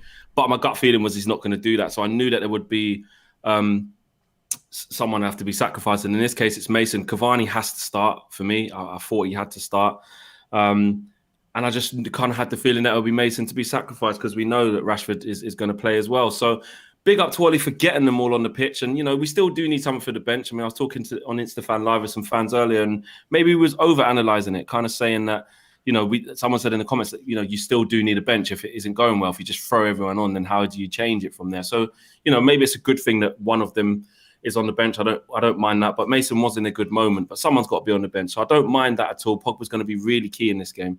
But I don't know about you lot, but I hate to be pessimistic. I'm nervous. I am nervous. I'm not going to lie about that. Like, I'm fully nervous. I did not even know I was on screen. Imagine that. I actually thought I wasn't on screen. I'm proper nervous because not so much because of the players on paper and this, that, and the other. Come on, Flex, we're better than we are last year. We're more confident. We haven't lost in a while. Not that. Just the fact that it's a semi-final. And when it gets to semi-final territory, when it gets to the situation of having to win, all guns blazing, you have to win. Ollie either makes some odd decisions or the team does something that messes up, or I don't know. I'm just nervous. That's why I've gone with a 1-1. I know a lot of people are quite comfortable about this game. Someone just said it there before I come on. Dzeko against Lindelof, good in the areas. He's strong, good finisher. Mkhitaryan, I know it's easy to say, don't worry, he was shit at United. It's not the same. You still got to be on job. Do you know what I mean? And Chris Smalling, I thought he was going to be injured, but it's good that he's playing. Good for him. So he's going to go up another level as well. So we're going to have to be at it. Cavani's going to have to be on fire. We're going to have to give him chances. And I do want to see us go try and win the game, of course. I don't want us to try and do this whole, let's just try and keep it tight to not concede an away goal. We have to go for it. And that really makes me nervous on many fronts today. So I'm a bit of a... If you're looking for me to kind of raise the spirits and say, we've got this, we're a better team, we're definitely going to win over 2 legs. I know Mark's quite calm about it. I'm not. I'm very nervous. I've gone for a 1-1. I just have this feeling because it's the semi-final situation, something always happens. We don't perform to our best. The good difference is that this is 2 legs. I understand that. That's good. I do hope we can keep a clean sheet. But even that away goal, just go and kill it. Just go and beat them. Go and beat them 3-1. Who gives a shit about away goals? Like, go and beat them 3-1 then. Do you know what I mean? I just want to see us go for it. But I am very, very nervous. Yeah, I'm just saying there. I mean, reality is, I don't know whether you heard what I said before, that, Ollie is clearly sticking with what he knows this season now. He's not going to move away from Magaluf. He's not going to move away from Fred. He's ground out results this season. It's got him to second in the place. And I don't think he gives a shit about playing well. I think he'd like to play well. But ultimately, he knows that back six or whatever you want to call it, they don't concede many goals, and we do tend to score a goal. So if he can grind his way to the final and win it 1-0, he'll do it. I think even if we get to the final against Arsenal, he'll still pick this sort of a team. Yeah, he will, and it's similar to what we were saying with Paul Pogba as well, wasn't it? Remember when we were saying that he might not get his spot back in central midfield in the big games? It will always be McTominay and Fred. He's going to have to shoehorn Pogba in, and he understands that Paul Pogba needs to play. Like he's got to play, and that's what I was saying about this game. I was saying it on the Instagram live show that we done earlier today at 12, and I was saying Ollie's got a really big job here because, well, it's an easy one, but really has to make the right choice because he needs to play the best players. The best players need to be on the pitch at the same time. Bruno, Rashford, Cavani, Pogba. But the only way he does that. And to get Greenwood involved, the only way we'd be able to do that is to get Paul Pogba in the central midfield. But like I said, he's not going to do it. He's going to keep playing like this. Magaluf as well, same situation. He's not going to change from that. What are you thinking about tonight? I didn't see what your prediction was in our group chat. 1-1, man. I'm nervous, Mark. I've gone 1-1. I know, and there's a lot of people. Listen, I hope you're right. There's a lot of KG's comfortable about it. The people on the Instagram live are like, Mkhitaryan, nah, mate, nah, he was shit at us. No problem. Is that a really good season? Don't care about... Yeah, exactly. Don't care about Chris Smalling. Yeah, no, it's fine. I don't know. Dzeko. What was it, I Ricky? don't know, man. I mean, it's funny, actually, because I remember you asking Ricky at the start of the season, and he said, listen up, Fleck. I'm telling you now, people think I'm mad. Chris Smalling is going to be Man United's best centre-back this season. Well, obviously he can't be Man United's best centre-back season, but in a weird way, Ricky could be right because, I mean, look, if we could be watching Smalling tonight going, What did we let him go for then? 100%. Hopefully not. Hopefully not. But we could. We could. Same with Mkhitaryan. And I know that's a pessimistic way to think. If you're really behind everything and you're super confident, you're saying, listen, them players are gone. We're better with Maguire and Lindelof. The jury's out, whether it would be better with Smalling in there. And Mkhitaryan, no, it's fine. We've got Rashford on one side. We've got Greenwood on the other. We don't need Mkhitaryan anymore. Mkhitaryan's probably an easier one to do. But you're right. You can imagine Smaldini just drops an absolute stormer, pockets Cavani. He's on the end of everything. He'd be a threat from set pieces. Not that he scored loads of headers for us from set pieces, but, imagine they use him right, along with Xhaka. I don't know. I just got not a nice feeling. Not a nice feeling. KG says that's good. That means that we're going to win. But I genuinely feel nervous. I just think a draw. Yeah. I think one of two things will happen. One, they're 7th in Serie A and they're not actually that good. Or two, they're going to be a bit like Milan were against us. And they actually are quite good and they've put all their eggs into the Europa League basket. Because, exactly. I don't know whether you know this, in the knockout stages, obviously it's been difficult for us. We had Sociedad, we had Milan and we had Granada. They've had Braga, Shakhtar and Ajax and they've won 5 and drawn 1. Not easy. It's not easy, exactly. It's not like they haven't had an easy run. They could have got through those 3 games, maybe losing Shakhtar, maybe losing Braga, but win the home leg. They've actually not been beaten by any of them. So there you go, mate. So you're the one going 3-1. Why do you think it'll be 3-1 then? Why are you so confident? What makes you really confident? Do you think we're just better than we were last year? I just think with Pogba and Bruno in the team, we will create chances for Cavani. And I think Rashford, if Ollie's true about Rashford that he's getting over his injury, then I think Rashford's. I think is that what Ollie said? I just think we will score goals, and it's almost. I don't see a synergy in our team. I know some people don't want to listen to this, but I'm not going to change my mind. I think we play a back 6 and I think we play a front 4. And I think that when we play a front 4 with 2 wide forwards, Bruno and Cavani get isolated. But when we play a front 4 with a Bruno or a Van der Beek in there, there's somebody on the same level and it's better for Cavani. So, yeah, I think that it will be attack against defence. And really, it's sad, really. It's not McTominay and Fred who ever link the midfield with the attack.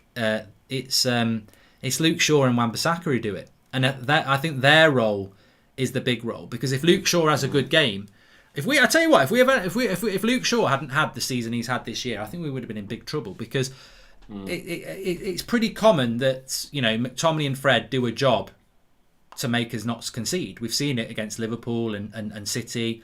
They protect the back. They protect the back 2, and they shield the goal. They don't link the defence to the attack. No, it's Luke Shaw mainly and Wan-Bissaka. Yeah. And if Luke Shaw hadn't had the season we had, how we would have got the ball from back to front, I don't know. So yeah, you're right. That's actually a good point. He's been a massive part of our attack, to the point where when we weren't playing him, we were like subbing Tellez off and bringing Shaw on and stuff to try and get some of it back. He's come on in games. He's back and forth. He does. Because he's so aggressive. Exactly, back and forth. He's got a decent relationship with Rashford as well. But one thing, remember when, and this is a little bit of a downer, remember when we were saying, what was the game where Pogba played against, was it Spurs when he played on the left last? I think it was, or was it? No, it was, and against Burnley, actually. Burnley.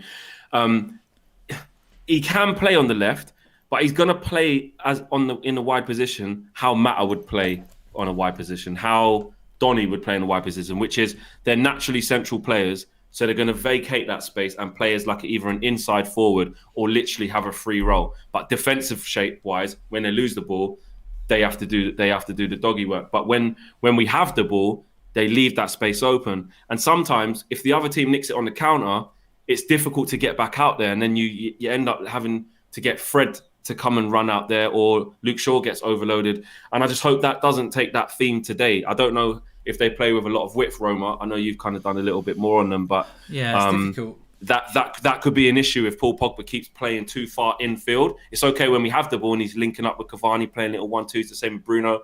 But for the team shape, it might hurt us on the counter-attack. So hopefully, because that's what kind of happened against Burnley. We weren't great in the first half against Burnley. No. And, Ollie made the change, brought Cavani on, but also put Pogba to central midfield. And then we got a grip of the game. Yeah, it's... It is interesting to see how it Are might... they playing with wing backs, are they? Um, Trying to see. I don't know. I don't know how Roma will play. And I think this is the thing, isn't it?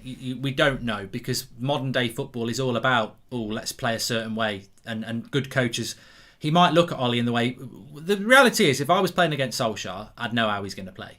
He's going to play... He doesn't change it anymore. And I think to a certain extent, I quite like that, because I don't like... I think Ollie used to change it too much. So how Roma are going to play, I don't know. I mean, they do play on the front foot and try and play energetic football. But doing against United might, leave them open with that ball from Lindelof over the top, which we saw against Granada and we saw against Sociedad. They also can play quite deep and try and play through a press, but we don't press. So how Roma are Roma's two best ways of playing is to play on the front foot and press teams, or to sit back and let a team press them. But if they attack us, we can hit them on the break, and we don't like to press. So how they play today I think Roma might try something a little bit different, because I think they're not going to be naive, are they? You saw what Sociedad did. It's almost like since then we saw what Sociedad did in the first leg, in the first half. Played such a high line, we ruined them in behind, killed them 4-0. The return leg, the game was done, but they didn't play anything like that. The next game against AC Milan, you look at how they played in the first leg, outplayed us for large parts. And we got the goal after half-time with Ahmad. And then obviously they got an equaliser. Then they outplayed us in the first half of the second leg as well. Again, we wasn't getting in behind. They did their research. And then Pogba with a bit of magic in the second half. And that was the pretty much only chance of that whole second leg, really. Then you look at how we played against Granada.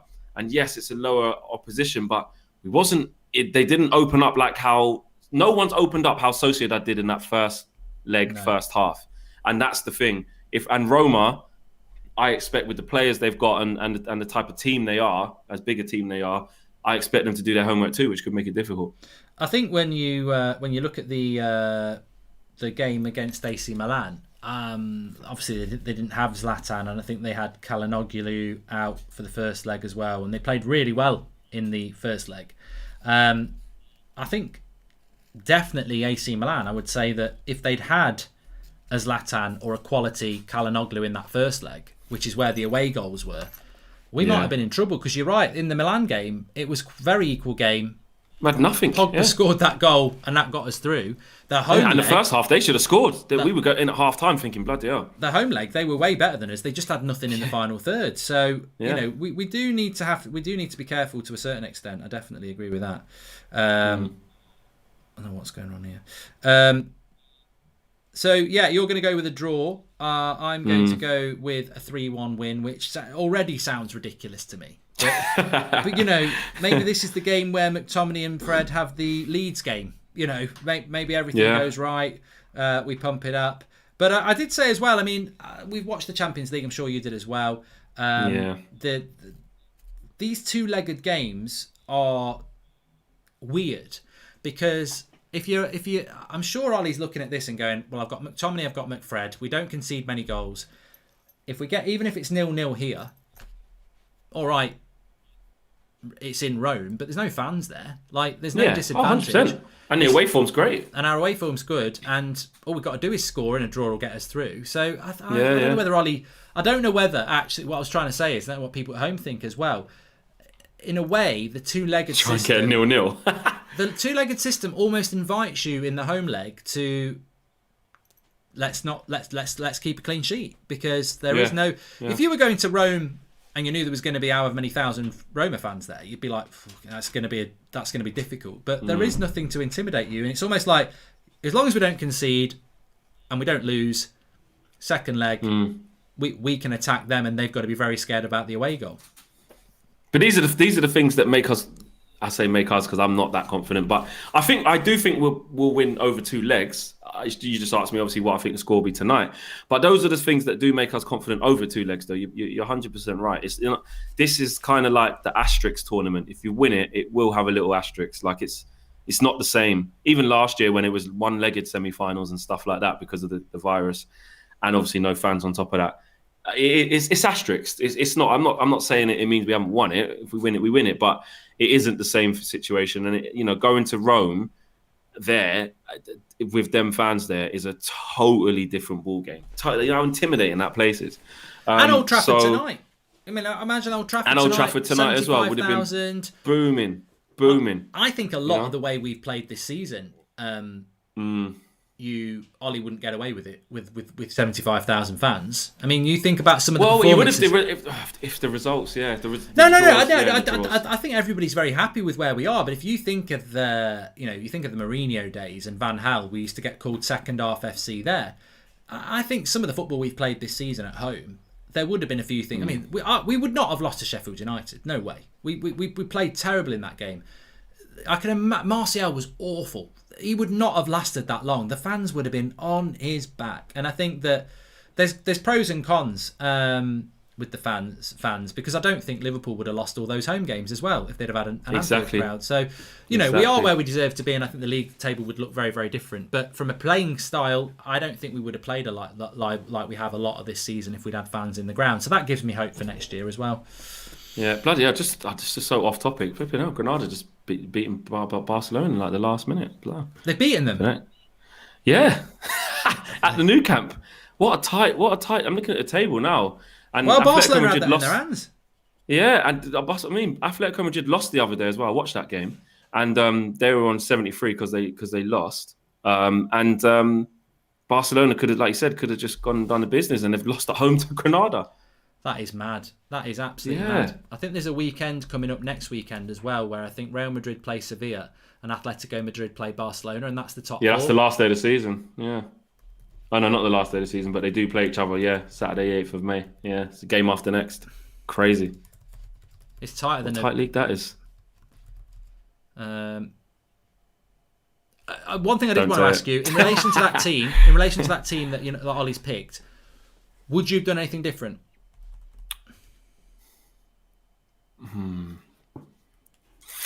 The only thing potentially I might have done different is put Paul Pogba in central midfield. Yeah. And maybe with Fred. Or I did discuss this today, bringing in Matic for this game. I thought Matic would bringing in Matic for this game. And someone, big up to DJ, he's probably watching. He came on Instagram live and he was saying, listen, Flex, I would actually play Matic and Pogba in midfield. And I'd say, Pogba, off you go and help Bruno and do your thing from a central area. That way you still play an informed Greenwood and a Rashford and get Cavani in there. And you drop McTominay and Fred. We both agreed that Ollie was never going to do that. But because you're asking me the question, I wouldn't have been against that. What would you have done differently? I thought he would play Matic because I've said it before if people are tuning in late. Ole Gunnar Solskjaer seems... apart from the 11 he's picked there, the only changes he ever makes are Greenwood and Henderson and Martial if he's fit. He uses the same 14 players all the time. He does. And McTominay and Fred in all the big games. Yeah, so McTominay and Fred played against Leeds. They're going to play tonight. They'll play against Liverpool and they're going to play against Roma. That's that. Whether you rate them or not, that's too many games. So I might tweak something against Liverpool maybe. I think he'll play Matic. I thought he would play Liverpool. No, I thought he would have played Matic tonight because it's an Italian team. They're a little bit slower. Matic has obviously lost a bit over the last year, so I thought he would have played Matic. But personally, I would have done the same as you. I would have pulled Pogba in for McTominay, and I'd have put Van der Beek where Pogba is because I do like us having two attacking midfielders in the four. I do like where Pogba is. I just would put Van der Beek where Pogba is and put Pogba where McTominay is, and that to me would be that would be my team for tonight. That's all I would have done. Look, everybody who's signing the petition, it's pinned at the top of the chat. We're very close to 90,000. It's moving through the gears, so please sign the petition. Let's go, guys! Let's sign it. Keep sharing it and get your mates to sign it. Get your missus, your boyfriend. Is it true? There's a little postcode thing if you're from a different country that you can put it in. Is that true? Well, I don't think that's legit, but so we can't really. A lot of people put that. Yeah. I don't know about that. But if you are a British citizen outside the UK, you can sign it. So if you want to use a postcode from the UK because you're a British citizen outside the UK, you can definitely do it. And obviously, if you're in the UK and you've got parents or anybody in the UK, just get their email address, fill it in for them, put their name, and then get them to verify it. So as long as they're willing to have their name attached to it, which is basically get my mum to do it. Actually, get greedy people to not be in charge of football clubs. It's just Man United fans sign the petition, or can rivals? No, everybody. This is a debate for government. This is for football, to do with football. It's all fans, yeah. Hi, Mark. I'm hoping for an entertaining game tonight. I really want to see some fast-paced play in the midfield and not the boring passes to the side, says Felix. Yeah, you know what? I mean, I know Flex is a bit nervous. I think looking at the chat, it's sort of 50-50. Some people are nervous like Flex. Some people are a bit more confident like me. I don't know why I've gone for 3-1. I mean, that's just pretty, that's what's funny because you can't actually explain why you feel like that. I don't think even Ollie's going for 3-1. So I don't know why I've gone for 3-1. I think Ollie's like, no, Goldie. 1-0. 1-0. Karaki and me, 1-0. But so look, I feel confident because it's over 2 legs. And if we lose to Roma over 2 legs, we don't deserve to beat Roma. So I think we're good enough. But I hope Roma come and play good football like Milan did, because I don't want them to be shit and it to be a boring game. I want someone to give us a really good go. So hopefully we will get a good game. Yeah, I don't know about that, but I wouldn't mind them being shit and us just winning easily, to be honest. But I get what you're saying. You want to be tested, and you want the big games. The same way, in a weird way, I don't want Arsenal in the final. Just because I wouldn't want Arsenal with that 11, you know. I've got to be honest. I wouldn't, because you can't trust it. You don't know. On paper, we should wipe the floor with Arsenal. But if we pick our best team, I think we can. But we don't. What I think is our best team. I think. I don't know. Anyway, let's not even think about the final. I think Pogba and Fred in the midfield, we can beat Arsenal. But I don't think McTominay and Fred we can, because I think Arteta knows how to do it. He's never lost to Ollie. That's the worst thing. That final will be a bloody crap heart attack on toast. I'm telling you. I tell you what. If you think if you think we've done bloody angry fan forums or angry goal reactions, if we fuck it up against Arsenal in the final, everything else we've ever done is timid, because that will destroy me. We couldn't live it down. We could not live it down. I mean, look, there's a long way to go. Arsenal might not even get past Villarreal. You know, Unai Emery in this competition is elite. You know what I mean? So they've got a tough tie. And we've got a tough tie. So let's just forget that. But I was just more thinking of when you were saying, I want it to be really difficult and stuff. I don't. I just want I want it easy, and I just want to win the thing. I just want to win it. I just want the name. Because really, it's the Europa League. Like, even if we do win it, we can't say, we have to beat all these good teams. It's the Europa. Like, it's a stepping stone, isn't it? You have to celebrate it because you win it. It wasn't our objective to be in this competition and drop out the Champions League, only needing a point out of the last 2 games and fucking losing against Istanbul Basaksehir. That weren't in the script. But you readjust your aims and your goals as the season goes on. So even if we do win it, I just think it's nice for to give a platform to go on to better things. So I just want it to be as easy as possible. I don't want it to be difficult for it to be able to get to the end of it and be like, what? You can't even go, what a trophy. What do you know what I mean? I hope we beat Roma, and I hope Villarreal beat Arsenal. Yeah, 100%. 100%. I do not want Arsenal. I think it will be us against Arsenal in the final, but I don't want them in the final. No. I really don't. Oh, Jesus Christ. That would be so nerve-wracking. I don't know if I've already said to Robbie, if we both get to the final, we're having a 6-a-side game the week before that we film and put up the day before. Get Robbie going goal. AFTV versus United stand. Yeah, none of these bloody ringers coming in or anything like that. Yeah. No, that'd be all right, actually, because Cecil can move. He's Lee all Gunner. right. Pippa's all right at Lee football. Gunner. What's the bold one? Oh, sorry. Lee Judges. Lee Judges, that's the one. Lee Judges plays football still, Vets League. He can run about a bit, Some of the camera crew can probably play. Brendan and that. That'd be good. DT, would that be able to actually play for a change?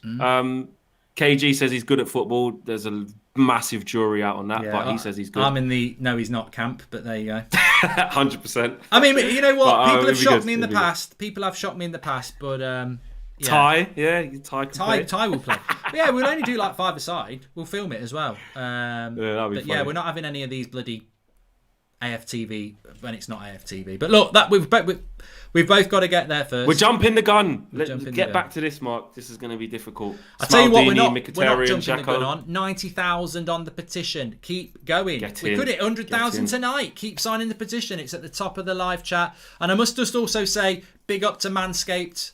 I've got my stuff. I'm not going to use it. But we need to show some balls tonight, Flex. United stand 20. You can get 20% off Manscaped products. I've got the nasal trimmer, which Flex is probably too young to use, but I use it.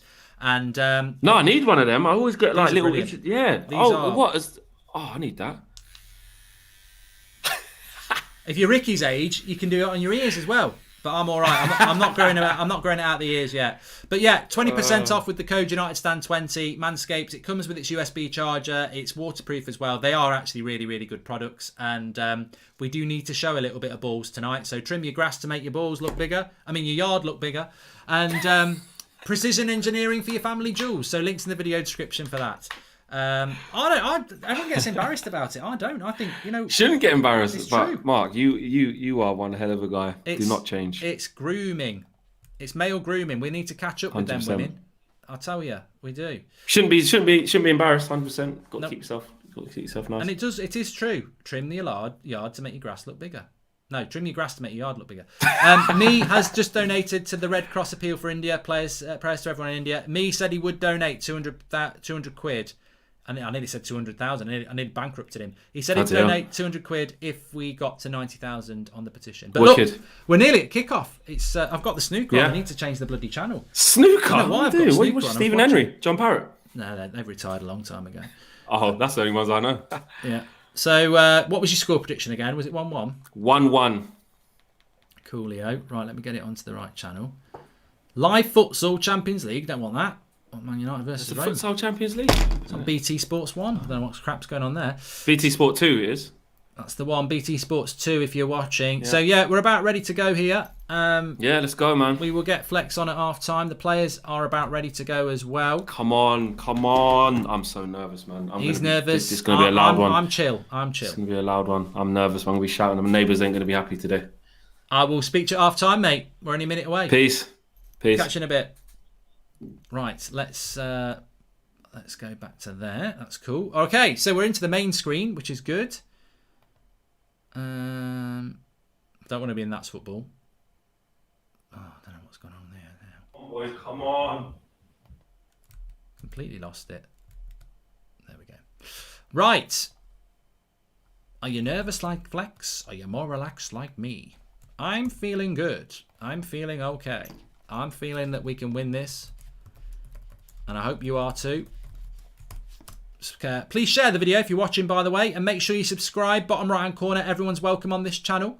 We are live every morning at 10 a.m. We are live every night. 10 a.m. is the news show, so transfer news, etc. And evening show is the 8 o'clock show. But I'm not nervous. I'm not nervous. I'm feeling good. Hopefully we can mirror Sean Dyche's recent performance and grab a 4-0 win, says Callum Turner. Flex is one good-looking guy, says Tracy. Ooh. And Mark, we love you. Never change, says Dawel. And just saw the lineup and I'm worried about Rashford. Oh, that's an old one from Dejan, but he is worried. Let's see how long the press starts for Manchester United tonight. Smalling's there. Mkhitaryan's there. I'm excited. I don't get really nervous about many games. Not many games that make me nervous. Hey, Mark, I'm in Toronto, but I got my 5 UK buddies to sign up, says Kana. Yeah, pin to the top of the chat. We're trying to get this to 100,000. We could technically do it tonight if everyone signs it whilst watching this. It only takes a few seconds. But please do keep sharing the petition. I've just had another 7 people sign it while I've been live because I've been WhatsApping people with the link and they've been doing it for me. I find if you WhatsApp people and say, please do it, they'll just do it. So, yeah, please just keep sharing it if you've got mates and family members and everything like that. Tim signed it today and the game is kicked off. I need to put the timer on the screen. Why is the timer at 53 minutes? What a prat. Because you didn't reset it, you bloody knobhead. Right, let me get it going. It's a bit of a weird one. It doesn't really look like Old Trafford to me. Something weird that makes it not look like Old Trafford. Probably because I've not been looking properly. Ollie changed his lineup when Roma fans got mad. He got scared, so he started McFred, says Michael Fetty. And cheers from Chekhov. Can you say happy birthday to our pal Rayo from me and the whole Fountain group? Here's our local Paul Scholes. Go Man United, says Philippe. Thank you very much, Philippe. And thanks everyone who is signing the petition and subscribing. Bottom right hand corner, thank you very much. Big game, good game. It's the banners that make it look a bit different, yeah. But I have seen us with the banners not there. We didn't have the banners against Burnley a couple of weeks ago either.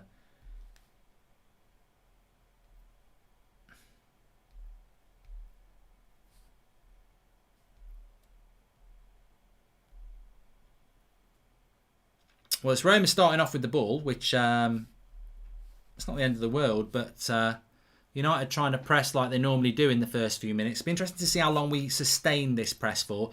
Paolo Fonseca there. He's a decent coach, you know. He's not bad. He ain't bad. Even Scannell says that he thinks the camera might be zoomed in a little bit more as well. I don't know. I think the camera angle looks more or less the same to me. But Ollie looks worried, says Sadiq. We just need to settle a bit here. Here's Smalling. Fast Smalling as well.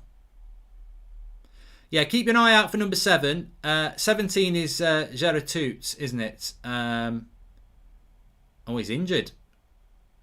Veratut. That'll be a big blow for them if he's injured. That's a massive blow for Roma. That's a massive blow for Roma. He's a big player for them, Veratut. He's just stretched. And I think his hamstring's gone.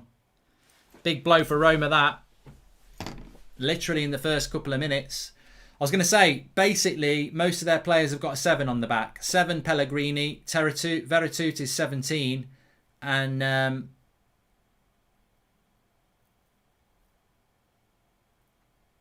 think Mkhitaryan's 77. Dear God, if we're going to lose to Arsenal in the final, test takers now, says Abby. And they're going to have to make a substitution here, Roma. Thanks for signing the petition, Scott. Thanks, everyone. He's coming off. It's a hamstring thing. I think he's going to come off.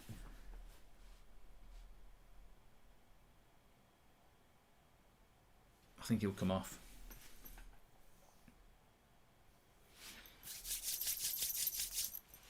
So Roma sort of... Oh, he's going to come back on.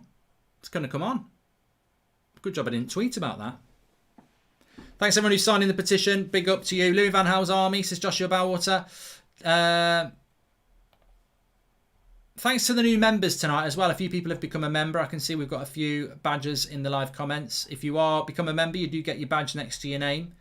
I don't show favouritism in the chat, but it does help if you've got a member on. I'm only joking. He's not lucky because Veratut is back on at the moment. So he seems to be moving around okay, number 17. Nice ball by Pogba into Bruno in the box. Go on then, Bruno. And Smalling gets rid of that. And he's coming off, Veratut. He's tried to run it off and he's going to come off. Yeah, he's injured.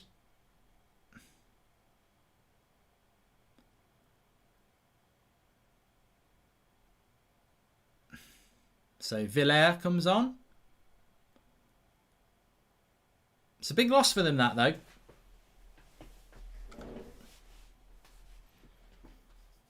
You'd be gutted. Absolutely gutted. Because it's a big game. Old Trafford. And off he goes. Bye-bye, Veratut. John O'Connell's just got the wife to sign it. Well done, John.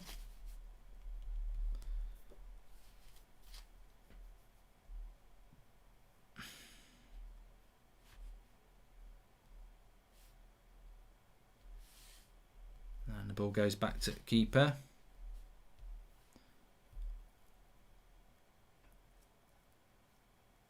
Daniel says, I support United, but if I was Italian, I'd support Roma.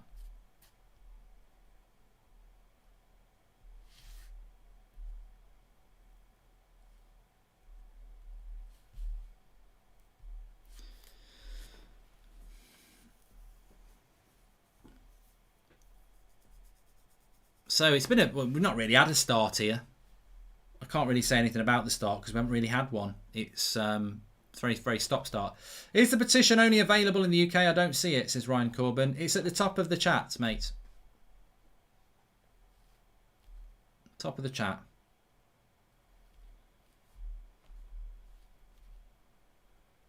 Arsenal are losing already. Good old Arsenal.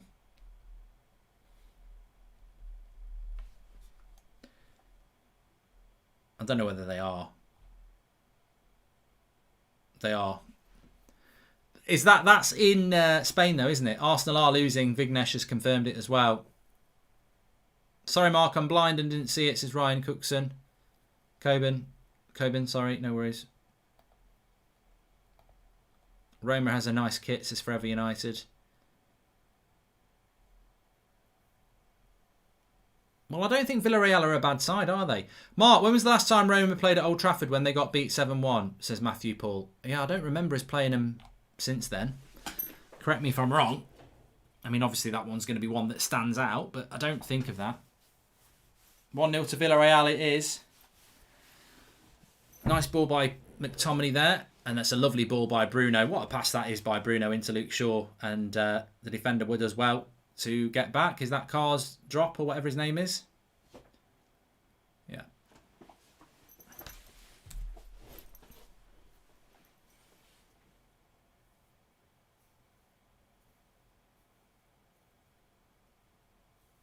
Jeff says, I've got 4 of my family to sign the petition. Thank you. We're on that road to 100k now. I said we could hit it by Friday night. Let's do it.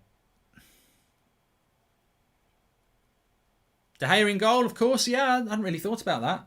But a bit of a slow start to this game. I think the injury sort of slowed it down a bit. Luke Shaw wins the header and then wins the ball back as well. Nicely into Cavani. Little flick. Bruno does well to get it to Fred. McTominay and Fred pushing forward here, which is good to see. If they've got freedom, we might get the best out of them. McTominay's on the edge of the box here. Gives it to Fred. Out wide to Luke Shaw. And a good block by Pellegrini. Pellegrini's a good player. Keep your eye on Pellegrini. I get mixed up with people. I think Pellegrini's the player that they think United were after him. But I think I might be mixing him up with someone else. Oh, Cavani. Bruno!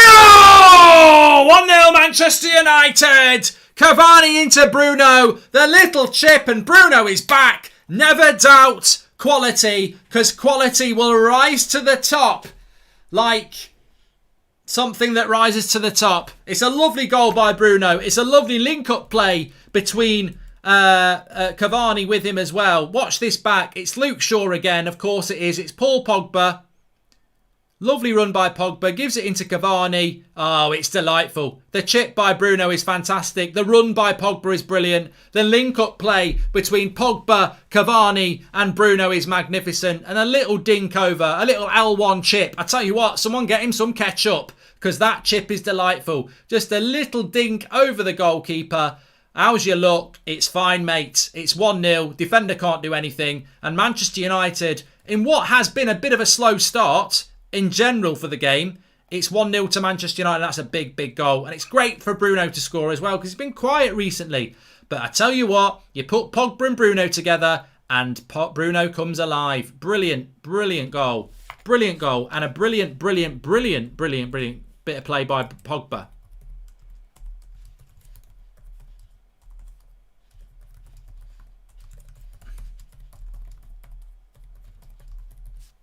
Big shout out to Pogba there.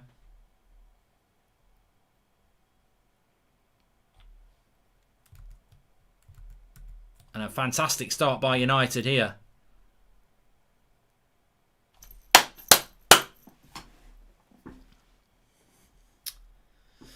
That's a big goal. You know, I wish I'd said it before. I think Bruno's going to score tonight, because he's been quite quiet recently. And they say Bruno and Pogba can't play together. Sit down. Oh, I don't understand that, Stephen. I can't remember who said that, but what are they on about? Early days, but Bruno, Shaw and Pogba look up for this, says Kanema. And, yep. Well, look, big goal for us. Big goal for us. Cross here for Manchester United. Got a chance to put a cross in. Rashford off the right, of course, and we win a corner. Please subscribe, by the way, bottom right-hand corner. Pogba, the defender, on toast, says Vignesh. Yeah, please subscribe, by the way, bottom right-hand corner. You're all very welcome. Arteta out. This is a joke, says Zane Miassi. Yeah, we haven't got time for losers at the moment, Zane. We're very focused on Manchester United because we're winning. Bruno's going to whip that in. It's a terrible cross by Bruno. Perfect start for United, though. Main thing here is to keep the clean sheet. We want a David De Gea clean sheet here tonight. And De Gea trying to get him in there.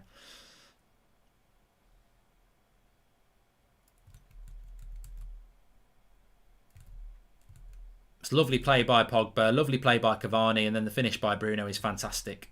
He'll love that. Bruno will love that. Cavani will love it as well.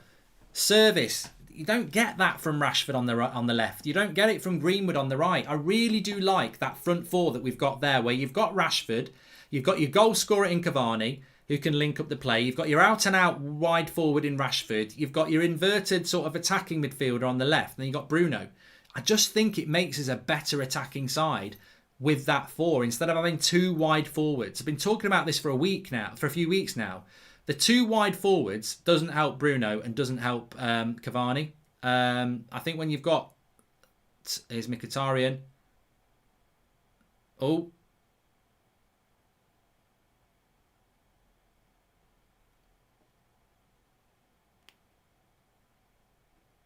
And then we're looking at... Whoa! What? What? He's going to give a penalty. What? Shut up, you man. What are you on about? Shut up your face. What are you talking about? Hey, up. Hey, up. He's going to give a penalty. You can't give a bloody penalty. He doesn't know. He doesn't know what he's talking about. Go to VAR. Go to bloody VAR. You can't go off him. You can't go off a linesman. What's he going to... He's going to give a penalty. He's bottled it. He's going to VAR. He's giving a bloody penalty! For what? What's... Not another Pogba penalty, surely. Cross comes in. Oh, come on. You can't have your hands by your side. You can't have your hands by your side. It hits Pogba's hands, right? But he's sliding. Nobody slides like a bloody pencil. It's not a pencil dive. He's sliding like that. VAR's going to check it. It'll bloody give it. No, I can't. His hand's not in an unnatural position. How can... What else is Pogba supposed to do in it with his hands there? Absolute joke.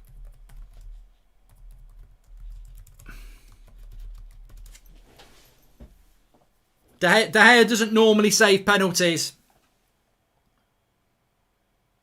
I think it's Pellegrini on the penalty. This is an away goal as well from nothing.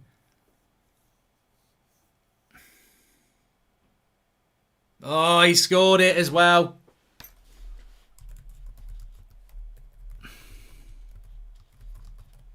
I don't think that's a penalty.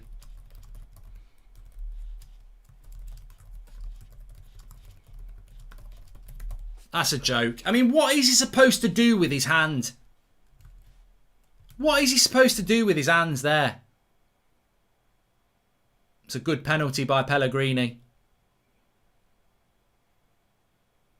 David De Gea goes the right way. He just can't get near it.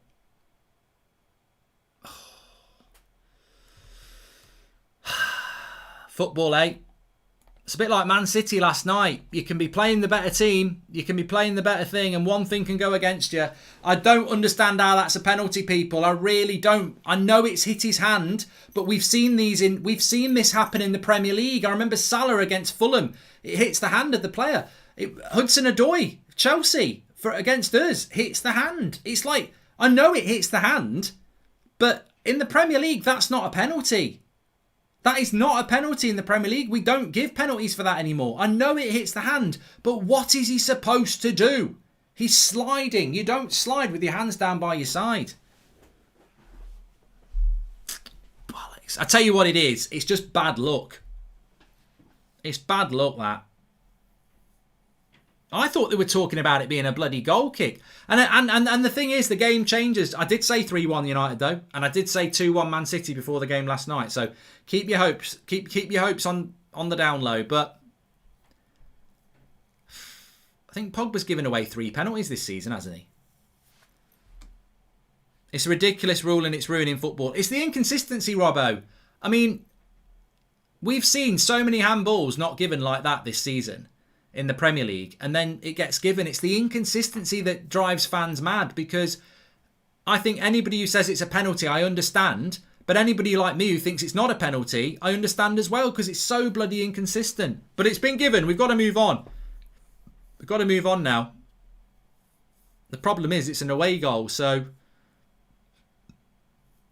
Ryan says he shouldn't have slid in the first place. I think Pogba's given away 3 penalties this year. Correct me if I'm wrong, this season. Sorry, I can't sign the petition, Mark. Live in Australia, but let's get the Glazers out. Disappointing to concede a penalty, but let's get the win. Plenty of time left, yeah. New rule for defenders, you cannot have arms. What a joke, says DJ Marshall. He's making himself bigger. If that was for us, we would say that's a penalty, says Leo. No, Leo, I would say it's a penalty, but the reality is we've seen them not given is what I'm saying. I don't understand the rule. It's given. We're going to have to deal with it. But I don't know what else is... I'm sure the rule says if your hand's in an unnatural position, it's a penalty. I don't see how that's an unnatural position. But, you know, there we go. It is what it is. We move on. Exactly. We just got to move on. But I tell you what, it's been a good start though, hasn't it? I suppose in relation to talking points, it's been a good start. Try and find the positives. It is bad luck. It's not like they'd carved us open at all. But I was just talking about Pellegrini before that. And he is the player I thought about. He's 24. No, he's not the player I was thinking about. I can't think who the Italian player is I'm thinking about that everybody really likes. Maybe he plays for Cagliari or something like that. But he's a good player, Pellegrini.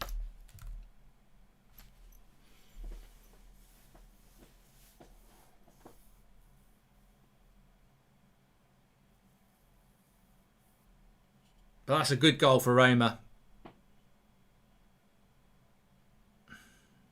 Go on, Juan. Whip it in. Bruno, lovely cross. Ooh, tell you what. We do look a lot better with that front four. Zaniola's the one I'm talking about, isn't it? Yeah. Zaniola, that's it. He's about 21, isn't he?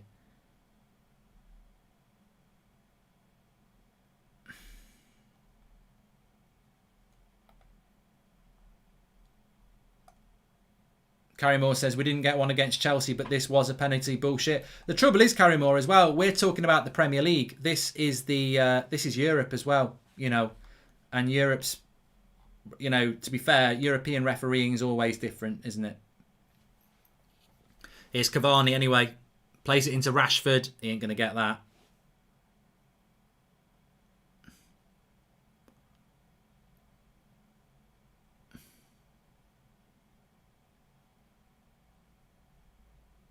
Oh, well done, Wan-Bissaka there. Hi, Mark. Can you call my friend Mazak a prat? Says Said. Pogba puts his arm, look like on a roller coaster. If it hits his arm, the ref may not have given it, says Otter.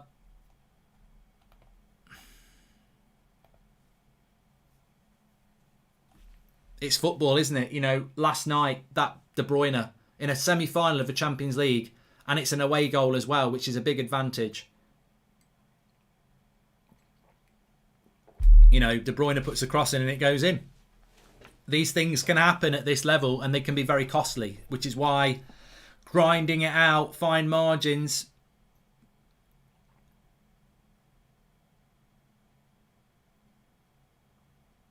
Frustrating.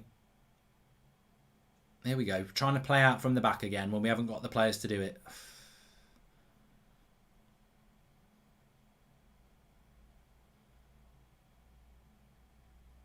Oh my God. Maguire.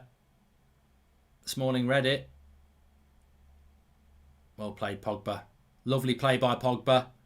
Delightful ball to Rashford. It was nearly a worldy ball if Rashford took it, but really strong play by Pogba. He's up for the game here. Big part to play in the first goal. Unfortunately, a big part to play in the second goal, but you can tell he's motivated. And we're doing quite a lot of good pressing in this game, I've got to say. Really good play by Pogba there, though. Please subscribe, by the way, bottom right-hand corner. You're very welcome. We're live every morning at 10 o'clock. Every night at 8 o'clock as well. Hi, Mark. Today is my girlfriend's birthday, so can you say hi to Hannah? Thank you. Love the work, says Trust. Big up, Hannah. Thanks. And really big up, Hannah, for letting your boyfriend watch a football match on your birthday. Another bad pass out there, but it's Roma this time. And then Fred actually does find Bruno. Lovely play by Bruno. Gets it to Cavani. Interesting ball by Cavani. Will find its way to Wan-Bissaka. Smalling heads it away. Son to United, says Manu. I'd take Son at United, definitely. Oh, he's giving a free kick here to us. Ibanez on Rashford. I tell you what, this ref's a little bit dodgy.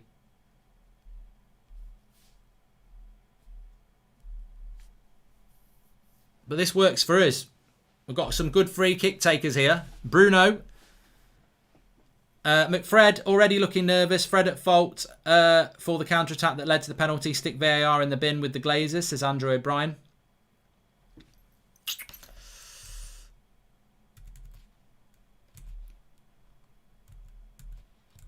Well, we're sponsored by Manscaped. You can get 20% off with the code UnitedStan20. We need to show some balls tonight now. We've let that away goal in. Have a bit more of a run-up, Bruno. That top corner's saying, put it in here. Put it in. No, I don't. There's not enough run-up on that from Bruno there. Mark, please call my friend Rapak a prat. It will make his day, says Vozak. Weak referee. He listens to players scream to influence his decisions, says Luke.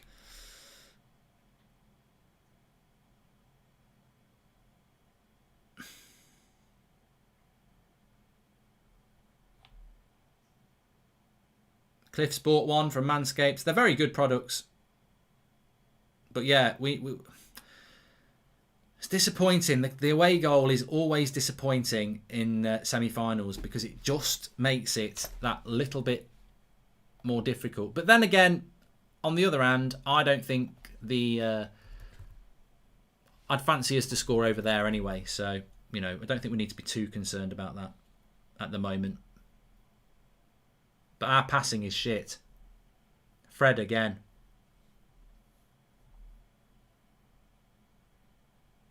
Villarreal are 1-0 up. They are the home team. So if Arsenal will be looking to get an away goal there.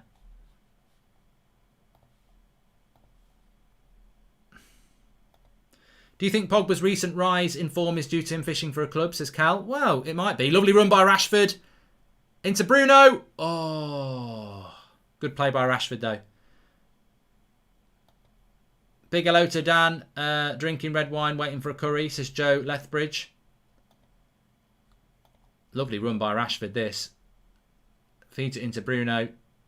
And he just can't find the bottom corner. I mean, Luke Shaw was probably the better ball there, but it's encouraging. We're making a lot more things happen.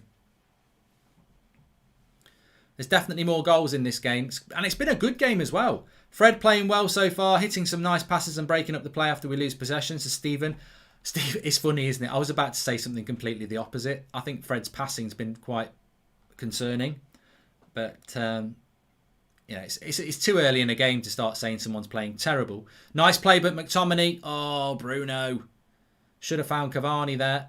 Well intercepted by McTominay. Oh, and now Wan-Bissaka. Lovely interception. Go wide to Pogba. Pogba up against Smalling. Hit it. Good save by the keeper. Hit it first time, Wan-Bissaka. Good block. Good play by United here.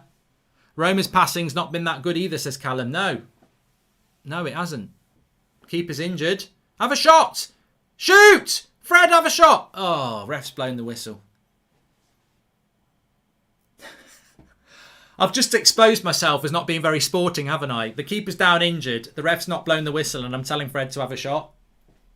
I am the sort of person that would whack that in the back of the net. Even my teammates would be like, what have you just done? And I'd run away going, yes, yes, yes. And no one else would celebrate with me. And they'd be like, give him the ball back. And I'd be like, what are you doing? It's the Sir Alex in me. It's win. I've got to win. All the fair play people are going, oh, that's terrible, Goldbridge. It's winning. It's winning. Maradona.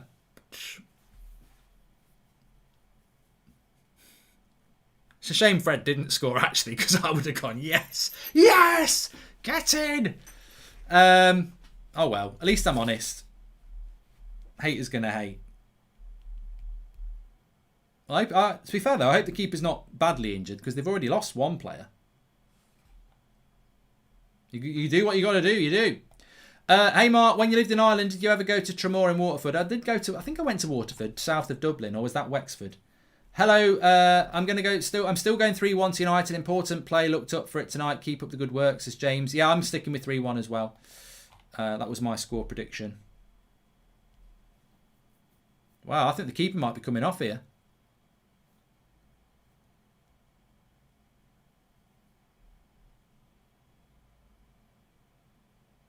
Oh, he's all right. He's all right.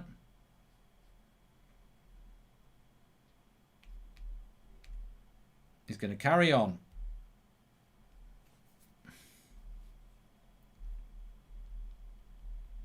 So, I mean, it's been a good game. It's been one of the better games United have played in a while. It's been quite an open game. Oh no, is he coming off?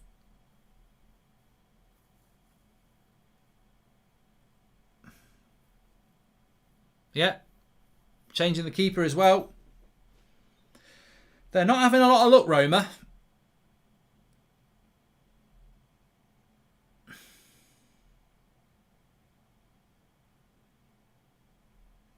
Test the keeper. Mark, you've become so biased. Fred has been great. Rashford is playing terrible, giving the ball away every time he touches it, and you stay quiet. Michael, just chill out, mate. It's called different opinions. If you're in the Fred fan club and you're a hater of Rashford, you crack on. I think Rashford's done all right, and I think Fred's done all right. I just think he's given the ball away. I've not made an opinion. I don't make an opinion on a performance after 25 minutes. Basically.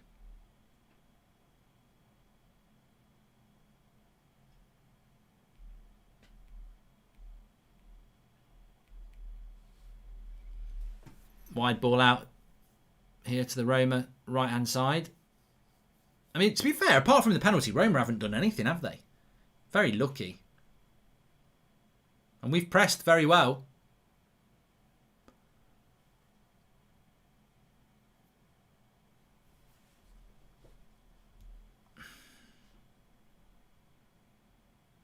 Robert McLean, who's a member, says, I don't like Rashford off the right, but I'll take it to get Pogba in the team yet. It's a sacrifice worth making. In this formation, Donny on the right wing makes our attacking four perfect against the low block. We will lose speed on the break, but that intelligence up front is amazing, says Tim. Well, we've got to be careful here. They're in on the right-hand side. Roma, good block by Harry Maguire. Despite the penalty, which it wasn't, Pogba seems to be fired up today, says Tejas. Yes, he definitely is. Definitely is. Roma to win 4-1. Get out. Get out.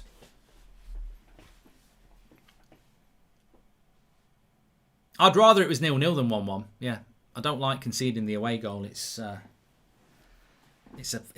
pain in the arse.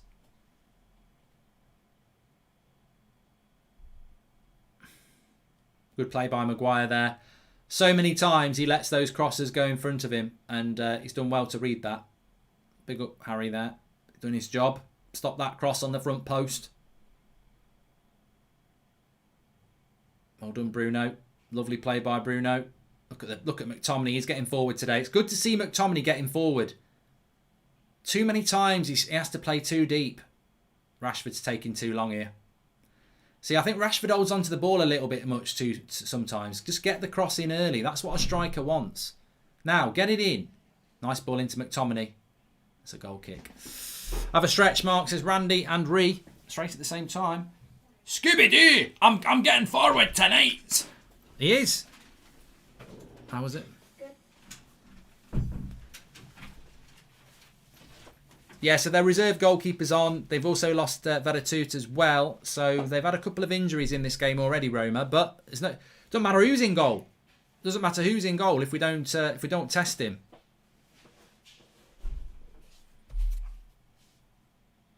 Ollie. No, it's not Karaki. It's Goldbridge. Tell McTominay to get forward more.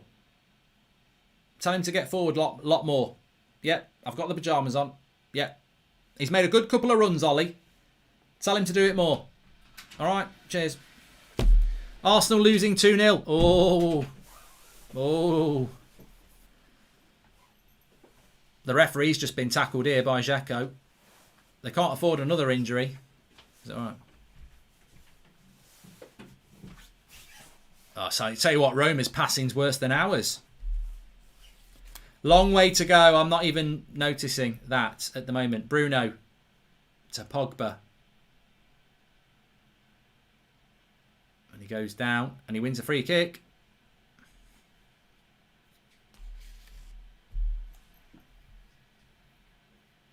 I think it's Smalling who fouls Pogba here. Yeah, it's definitely a foul.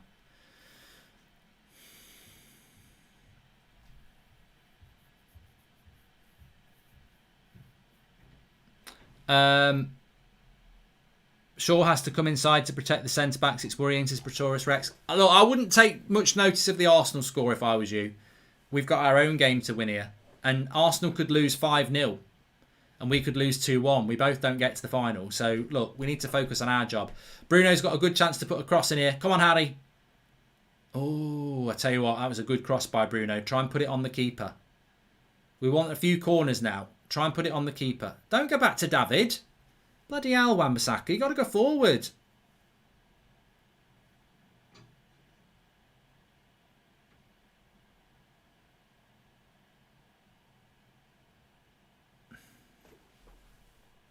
Fernandes could do a bit better with a couple of those opportunities, like Ronaldo in his mid-20s. Amazing player, but wasteful at times. But I would rather him try than not, says Adil.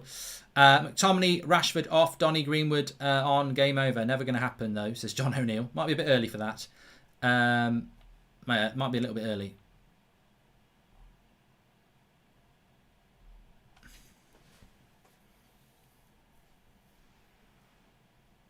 God, I tell you what, I think United have played well. I think we're unlucky to be 1-1. Although, I don't know what this lad's name is. He's done well. Here's Mkhitaryan. Oh, it's a lovely ball. Pellegrini! Oh, piss off! You're joking! You're bloody joking. Who has gone with who there? They've carved us open like a Christmas turkey. Bloody... Oh, I've had enough of it. I've bloody had enough of our defence. What's happened here? Where's the runners? It's going to be on the midfield. It's going to be on the midfield here. Watch what happens. McTominay loses his man. Lindelof doesn't put a bloody tackle in and is pulled out of position. Where's bloody Wan-Bissaka? Watch Mkhitaryan. Who's marking him? Oh, bloody hell, Harry. Harry Maguire tries to play offside. And Pellegrini gets the assist. The marking's terrible. It's terrible. Absolutely terrible.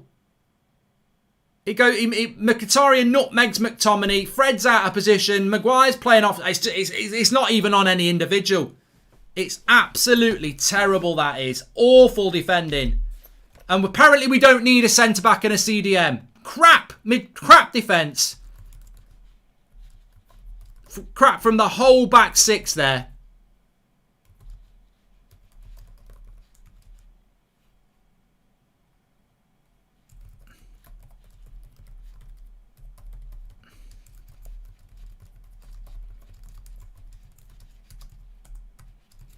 That's 2 away goals. That's a fucking joke. An absolute joke. That is a crappy goal to concede. How are we losing this 2-1?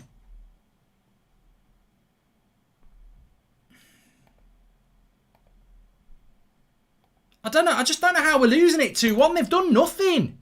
They've not done anything.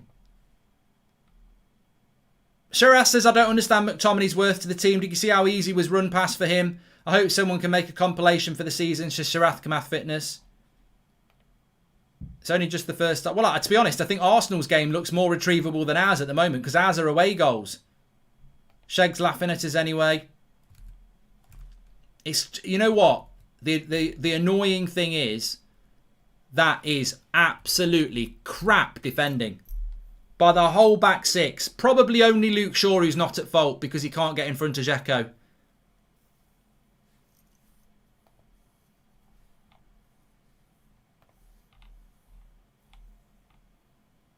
Spinazzola. That's his name. Number 37, isn't it?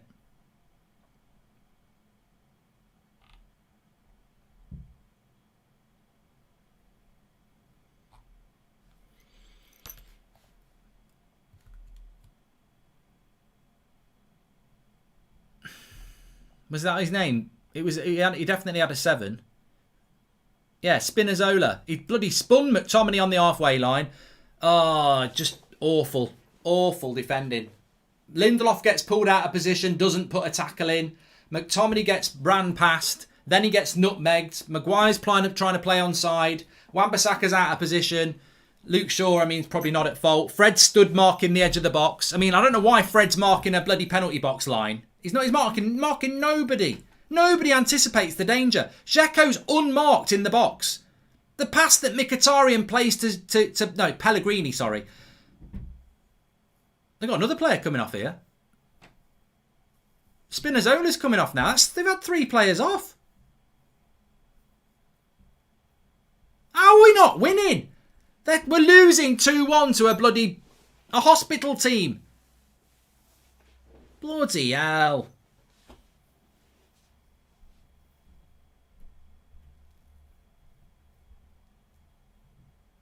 Oh, can I just say to everybody who's saying that Luke Shaw played them onside, you do not try and play an offside trap on the penalty spot. Have you ever seen anything as ludicrous as trying to play offside on the penalty spot? You don't play offside on the fucking penalty spot. Don't tell me that Luke Shaw's playing him onside, because I think VAR, he probably would have been onside anyway. You do, watch this. Watch what Harry Maguire tries to do here. You don't try and play offside then. Never in a million years do you try and start playing offside when they're in your own penalty box. No, I'm not having that.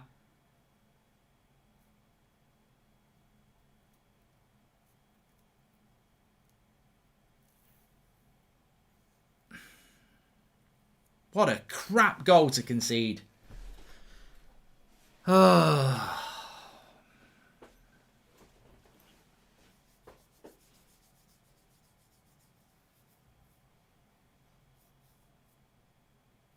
McFred, McDead. Neither of them do their job there as well. It's not just on the back four. I mean, I think you can. You know what? You can blame the whole back six. Let's be honest. It's a catalogue of errors. It starts with McTominay. Lindelof doesn't do anything. Wan-Bissaka's out of position. Maguire tries to play offside. Luke Shaw probably should get in front of Dzeko, and Fred just stands marking the penalty line. Like the whole back six, awful defending from the whole lot. But yet again, you've got to ask that question: what do McFred bring to the team if you've conceded 2 goals? If you don't get the clean sheet, what do they bring to the team? And that's the thing. They don't get hold of a midfield. And it's a shame because we started off so well.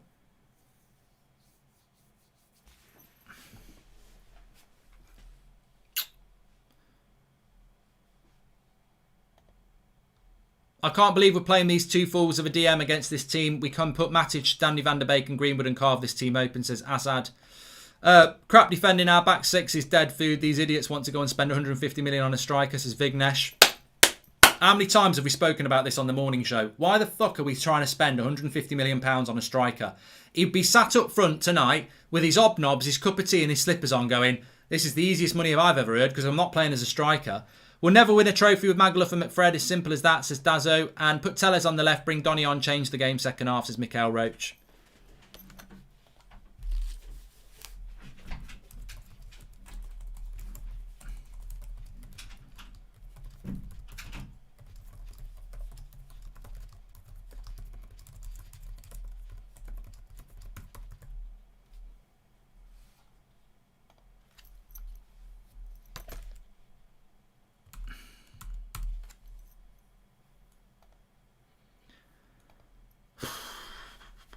You know what this game reminds me of? It reminds me of the Leicester game, where we think we're better than we actually are.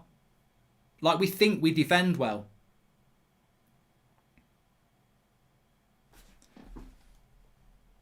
Lindelof, talk about letting the opposition come forward. Yeah, I mean, say what you like about Eric Bailly, but there's no way he would have stood off.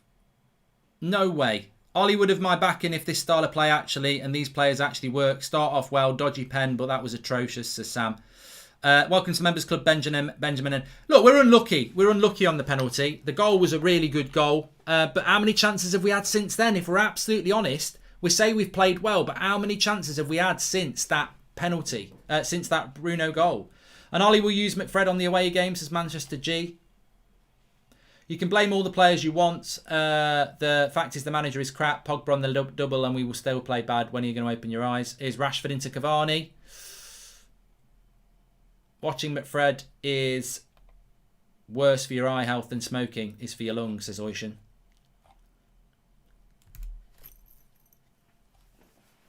Well, he's got to make a change. I think the way Pogba's playing, get him in the middle.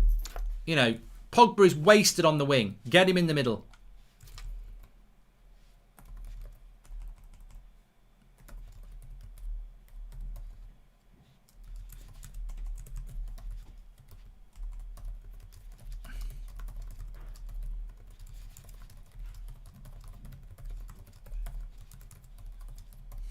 I'd put Pogba in the middle where McTominay is and get Donny on the left.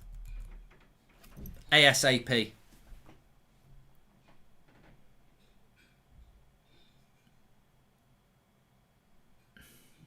Now Rashford's hurt himself now. No, he's alright.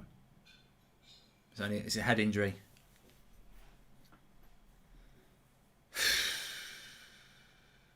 Well played, Pogba.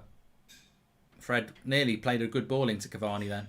I tell you what, he's a good player, that Pellegrini. Does he play? I think he does play for Italy, doesn't he?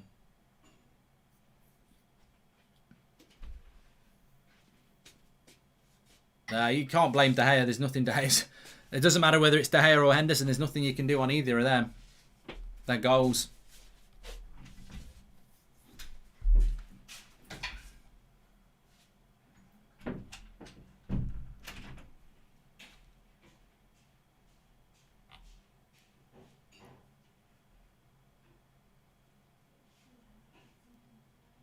I don't think it's over yet. I don't think it's over yet. I think we can get back into this game. I don't think Roma have played that well. But he's going to have to make changes at half time. Definitely. Just check. Who's on is Diallo on the bench? I can't remember who's on the bench.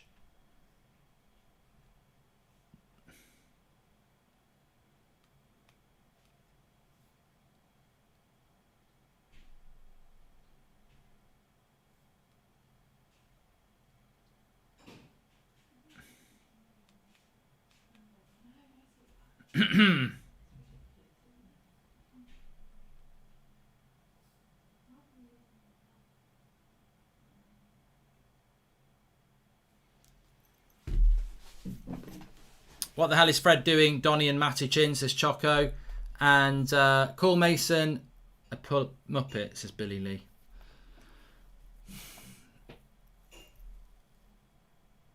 Axel Studio says, missing last seen in the midfield watching his teammates play football. Wan-Bissaka, please call Old Trafford if cited. Get McTominay off at half time. Absolutely awful. Can you have a button on the ratings to refuse to score because they're that bad, says Lee Taylor.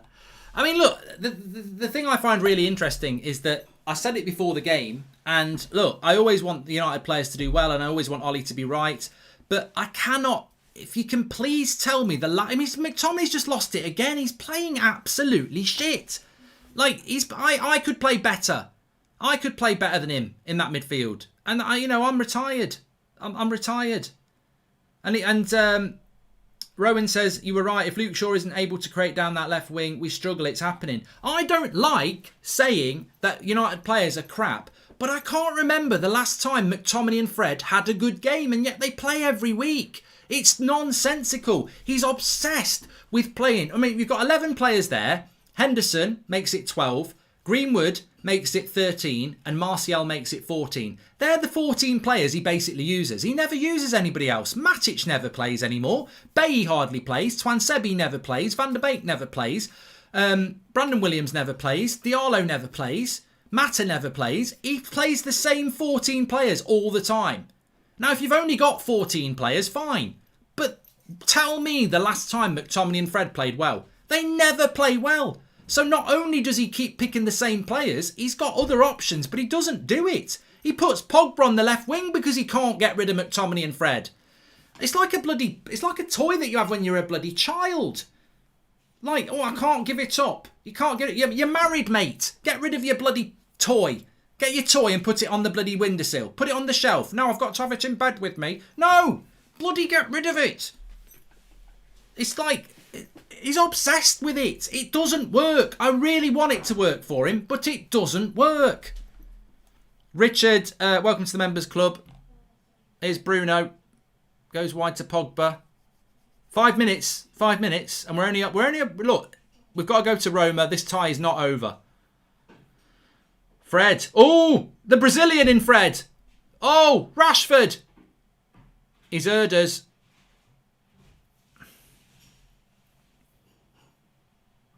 Rashford. I mean, Rashford off the right, I've got to say, I quite like Rashford off the right. But to be fair, I know a lot of you don't.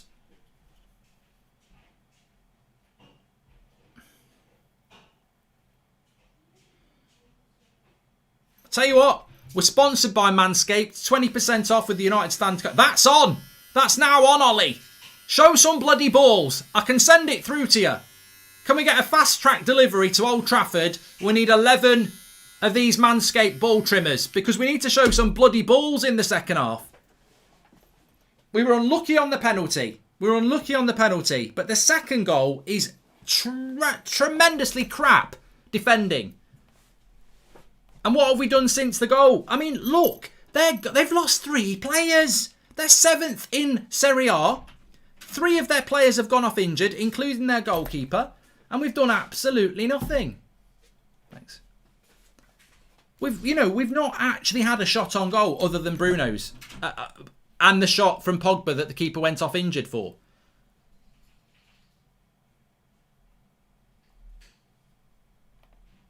It's far from fantastic.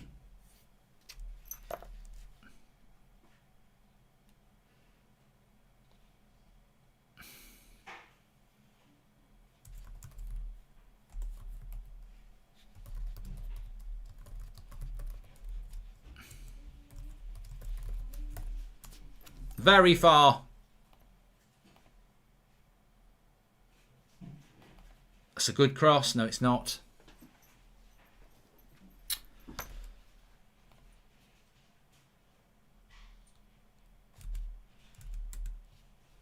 I'm still waiting for somebody in the live chat to tell me when the last time that McTominay and Fred played well, because your silence is disconcerting, to be honest.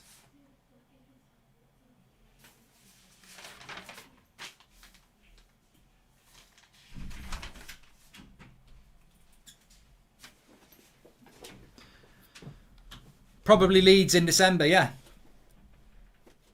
Biggest problem is Ollie awful tactics and doesn't even pick best players. It's embarrassed. Longest serving interim stopgap manager in football history, says Robbo FM. If we lose this semi-final, to be honest about Ollie's capacity to get the squad to win some silverware. Losing so many semi-finals is concerning. Hope we turn it around. There's a long way to go yet, Ruben, but he's got to change the bloody team. Cavani! Oh, he's missed it. Give it to Pogba. Cavani, you greedy shit. What's he doing? Oh, Cavani. He's got no arrows in his pouch. He went to shoot. There's nothing there. He's got to score there. 2 chances. Rashford. He'll win a corner. Why didn't he square it to Pogba? Why doesn't he square it to Pogba here? It's a terrible pass by Ibanez. He's through 1-on-1. Keeper does a good job. But give it to Pogba there. Pass it to bloody Pogba. He's never going to score from the second one. He's never going to score on that second one, I'm afraid. He's got to pass it to Pogba, though. We've got a corner, though. Luke Shaw. Oh, over the bar. Who's that? McTominay. Scooby-Doo. I've got my bloody tartan pyjamas on and he's put it over the bar.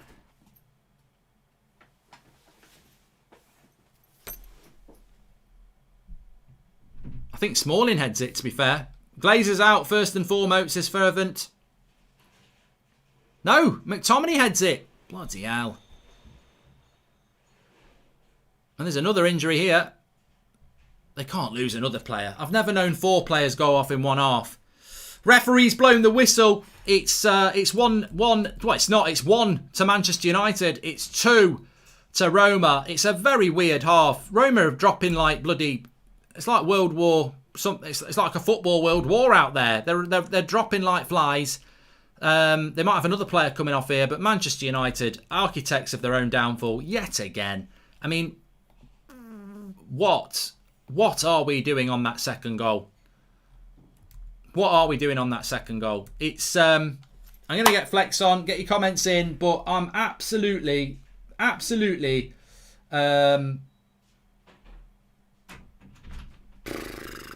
I think the reality is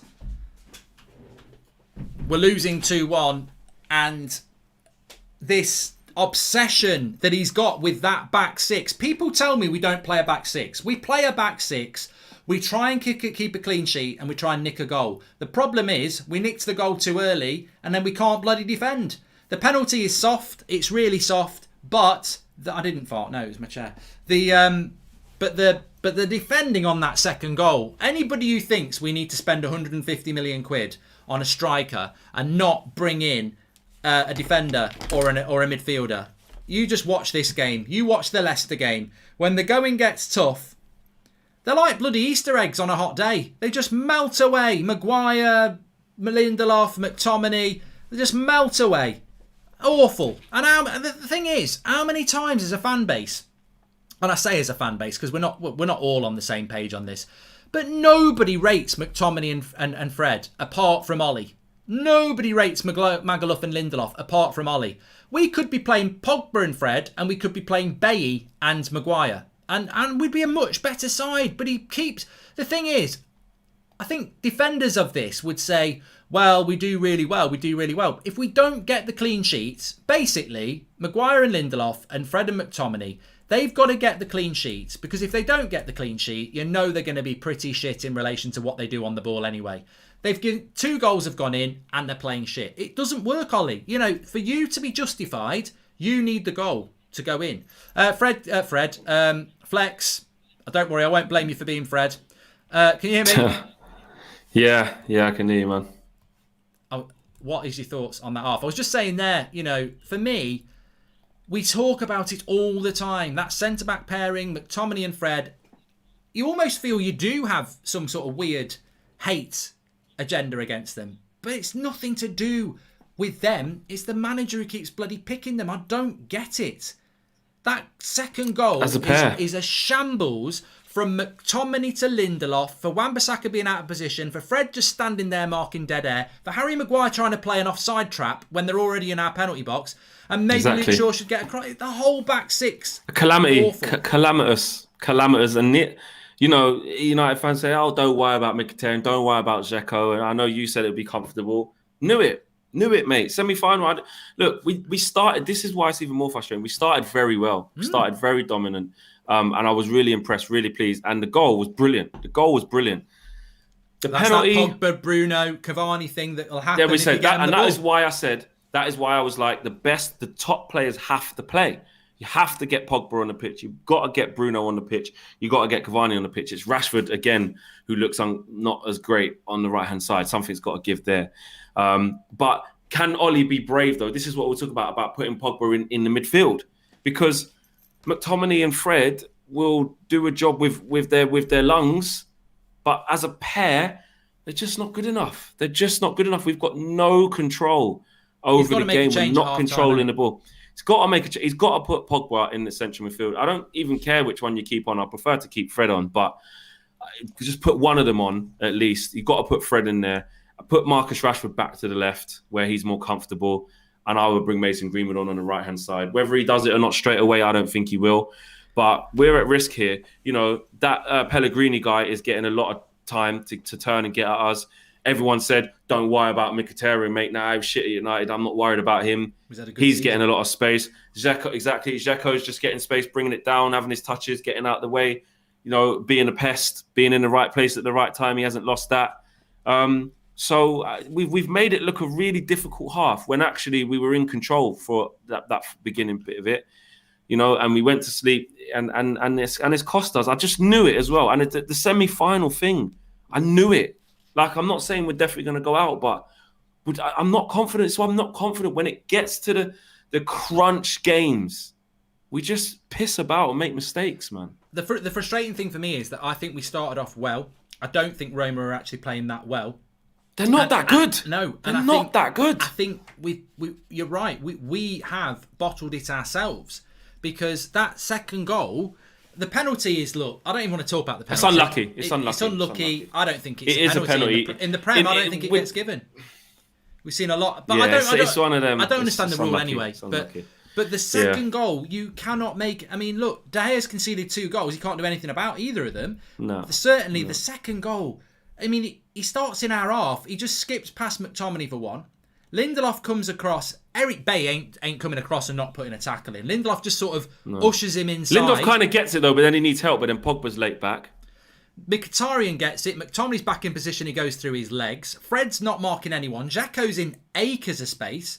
I don't know. Maguire plays. I mean, somebody said tries to play an offside track. Everyone's saying it's not Maguire's fault. Shaw plays him on. If I'm a left back in my penalty spot, the last thing I'm thinking is pushing up. It's too late. You don't try and play an offside trap there.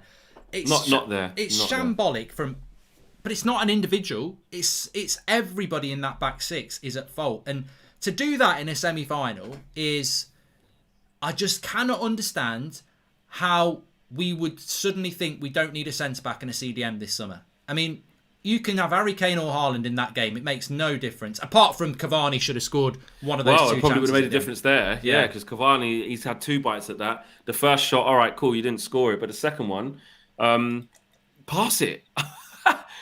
Give it to Pogba. I don't know why he didn't do that. Yeah, I don't know. I mean, look, I don't feel that the game is over. We've got a game and a half. Yeah, I don't think Roma look that good. So we can definitely... That's the frustrating thing about this. There was a point in that half where I'm like, come on, these are shit. They're kicking out of play. We're pressing them well. They're not keeping the ball very well.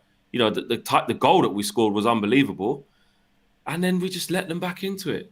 I mean, I don't know what I'll ask you in a minute what subs you would make. But for me, I think the mistake that we're making is the way that we're playing. He's playing them like we're playing Man City. He's playing with that back six and trying to... I mean, their goalie's come off. One of their best players came off after 2 minutes. The guy who had a massive part in their second goal came off straight after that. Like they've had 3 players go off, including their goalkeeper. We've not tested that new goalkeeper until that Cavani chance. We've got to test the goalkeeper more. For me, we'll talk about the players that can come on at the moment. But for me, the reason we're not doing well in this game is because we're playing this back six over defensive thing against a team that looks crap on the ball. We should be going on the front foot. And it's compounded by the fact that he's probably played the back six to grind a 1-0. But we've conceded 2 at half time. Forget your clean sheets, they're gone. Right. This tie now is about who scores most. And how do you score most? Exactly. You attack. He's got to get rid of McFred, yeah, you're right. Pogba in the midfield, and get Donny or Greenwood on. And he's got to do it now, and he's got to do it in the second leg. There's no point in playing 2 holding midfielders now who can't do anything. He's got the rest of this tie, this one and in Rome. He's got to take one of them off. You've got to let the reins off. You've got to take the reins off. You've got to take the reins off because you're right. This is what I mean about like sod the away goal. Just try and go win the game. Like if you win it 3-2, you win it 3-2. Just win. Do you know what I mean? I don't care. Just win. None of this trying to keep it tight bullshit. Look, Lindelof makes a tackle. He needs a little bit of help, but he's still come back there. But look, Fred's in no man's land. McTominay doesn't get tight enough. And Harry Maguire's marking nobody as well. He can see him going there and he's stepping up instead of trying to go with the runner. It's bullshit. I'm looking at that. Another thing as well, you talk about the mentality of us, have we got better since last year? And everyone's saying, I'm confident here, I'm confident there, and stuff like this. At the end of the day, you think of this is Sevilla all over again. I know that was a 1-legged game, but we went 1-0 up with a penalty quite early on, looked like we was playing really well, and then bottle it. I know it's slightly different with the type of games, but it's giving me the same vibes. And you're right. Ollie's got to take the reins off now. He's got to. Trying to stack up and not concede doesn't mean anything now. We're 2-1 down at home, bro. It's a defining point for him because I think if he doesn't change it, we can still win, but it's going to be tough. I think if he goes more attacking, we could win this game 3-2, like you say, and we can beat them in the second half, but second leg. But he's got to go for it. He's got to make a change at half time. If he comes out second half, which I think he will, with McTominay and Fred out there and goes, let's just see what we can do. He will. Then that's because he doesn't panic like that, does he? Not panic, but he doesn't. I say not panic because we're not saying it's a panic. We're saying it's the right thing to do. Ollie doesn't do a lot of brave things like that in terms of I'm just going to change my whole midfield too now and go a different way. He's very safe like that. He's very, very safe like that, Ollie is. I'm just going to quickly pop for a toilet break, but you can just talk. What changes would you make in the live chat? What changes would you make, Flex, in the second half? Yeah, well, we got to get control of this midfield. It's not working with Fred and McTominay in there. They got heart. They got heart of lions. They got engines. They got greater set of lungs. They will run all day, but the quality just isn't there with the pair of them as a pair. I would put Paul Pogba in central midfield. He's got to play there for me. He's got to link up with Bruno. I will put Rashford back to the left-hand side. Again, when Rashford goes to the right-hand side, he just looks so uncomfortable. It's not entirely his fault. He's just more comfortable coming from the left. He's huffed and puffed and tried a bit, but I would put him back on the left-hand side, and I would get Greenwood on the right-hand side and get him giving their wing-back something else or the left centre-back something else to deal with. I'm just annoyed, man, because I just could see it coming. I don't know why everyone was so relaxed about this game. You will be fine, and Mkhitaryan's not this, and so what. Did you see the block that Smalling made as well for the second Cavani shot that Cavani should have done well? Brilliant. You know what I mean? So Dzeko, the same thing. These players, they ain't just gone crap because they don't play for us anymore. There's this ignorance in the fan base that just think we're so much better than we are, and the players that we let go are so much worse than the players that we kept. Now, I'm not saying we should still have Mkhitaryan instead of Greenwood or Rashford. But what I am saying is, don't just disrespect these players like they're shit, because clearly we're not that good, and two, them players ain't that shit. They're having a say. You know what I mean? Mkhitaryan's got a flipping assist pretty much, having a say on the game, and so's Dzeko. So Ollie's got to change it. Like Mark said, there's no point trying to hang on in there and stem the flow. We have to score now. This is about who scores more. He's right. We have to score goals, and I'm worried that Ollie isn't going to change this anytime soon, and that could be detrimental to us. And that mixed with our mentality at this stage of competitions worries me. It worried me the whole time. I thought it would be 1-1. It could still be a draw of some sort, but unless Ollie changes it, I can't see how we win from this position in this game. I think this is Ollie's chance, really, isn't it? This is Yeah. Ollie's career to change things. Yeah, to change. He's got to change it. He's got to go attacking. Roma does. are there for the taking. That's the worst thing as well. You know, at points during that half, like I said, when we were like 1-0 up as well. Well, actually, we was only 1-0 up for very short, but even at 1-1, and before that, I'm like, even I was worried before the game, and then I was like, actually, these aren't that good. We're playing quite well here. You know, I thought keep calm. At 1-1, it was unlucky, and we was okay after that as well.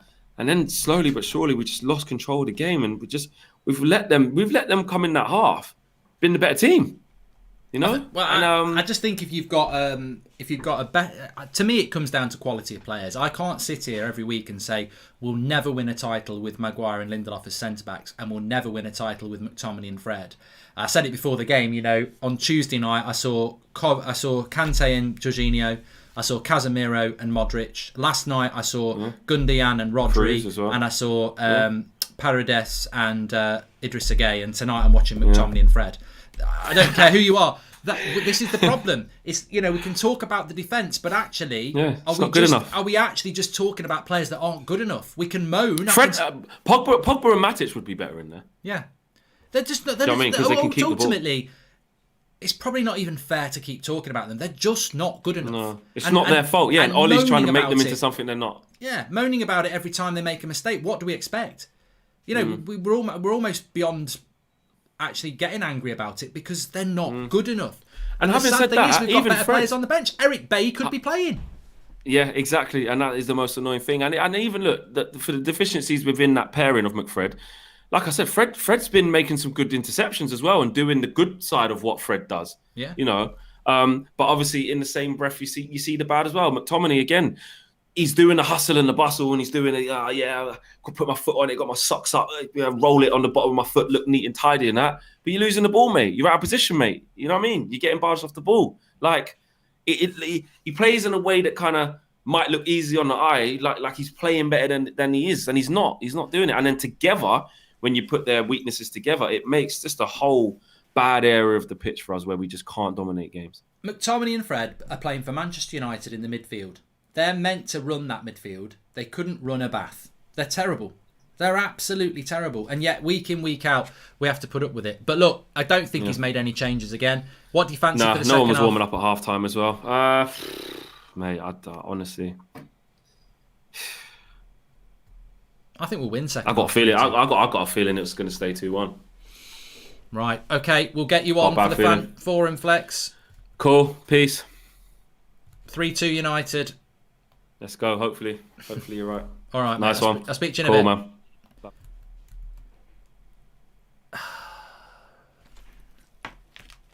I mean, it's disappointing he's not made any changes at half-time, to be honest. Can I just say, while we've got a lot of people watching, at the top of the live chat is the petition. This is, I mean, look, it's bigger than this game. Of course it is.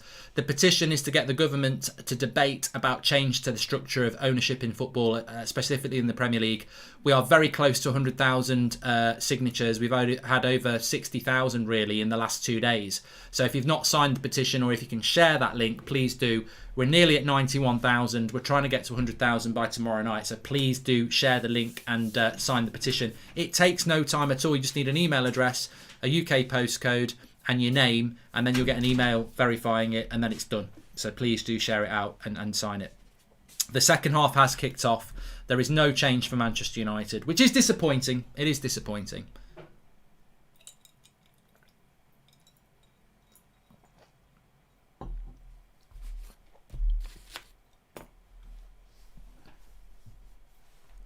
No changes, not a surprise. He won't bring on anyone else, says Vignesh. A striker, especially Haaland or Kane, makes sense from a marketing perspective. I can see Woodward thinking about shirt sales. Exactly. Am I?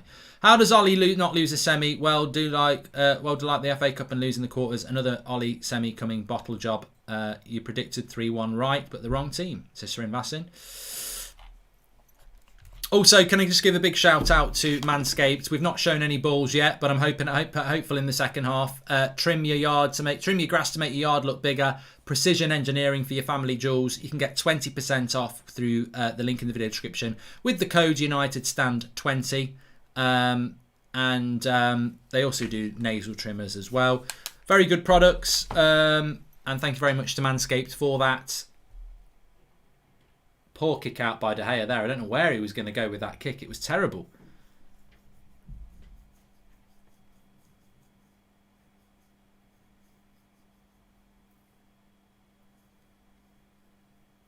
McTominay and Fred still on. It depresses you, doesn't it? It really depresses you.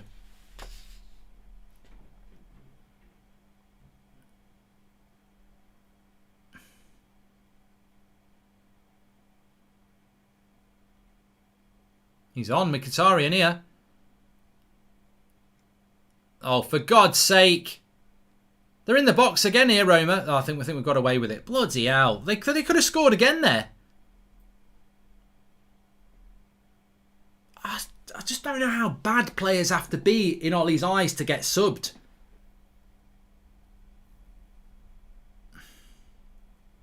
Go on, Pogba.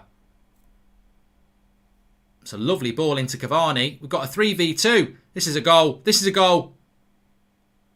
Oh, what a goal! What a goal! What a goal! Absolute brilliant by Bruno and Cavani there. We've caught him on a 3v2 and Cavani's got it back. I'll do it again. Eddie Cavani. Oh, Eddie Cavani.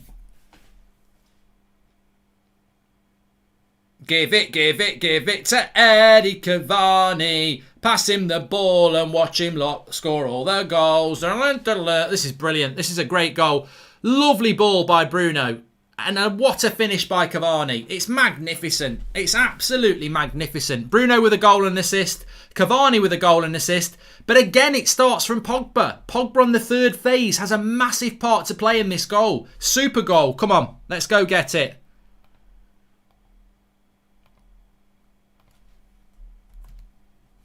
Two.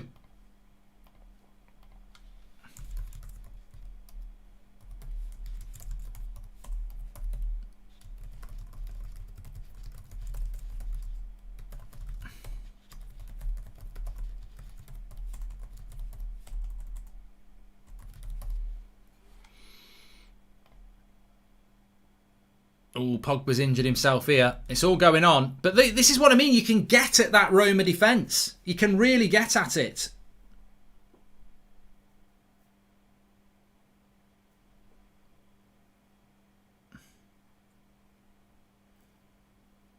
I think he's just caught Pogba on the knee with the studs here.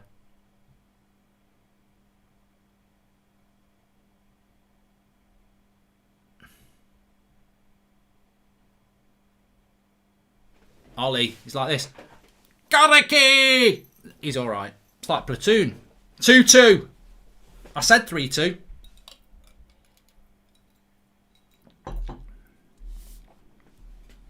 They got no subs left, Mark, says James R. Yes, they have. They can use 5.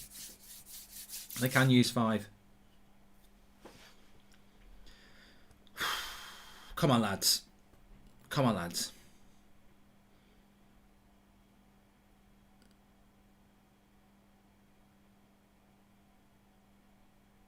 The thing is, really, it should be 2-0. We make so much hard work of... I mean, Pogba, Bruno and Cavani have had a massive part in both of our goals.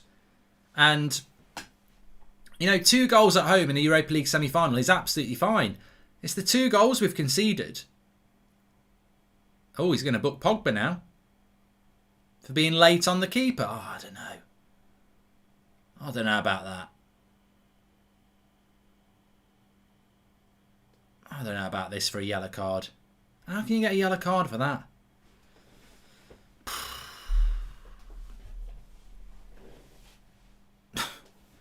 The game's gone. How's that a yellow card? James R says they can't make any more changes. 100%. I'm sure you can make 5 substitutions in the thing. Robert says they can't make any more subs. Okay. I thought you could make 5. I thought that was the whole point of the Europa League.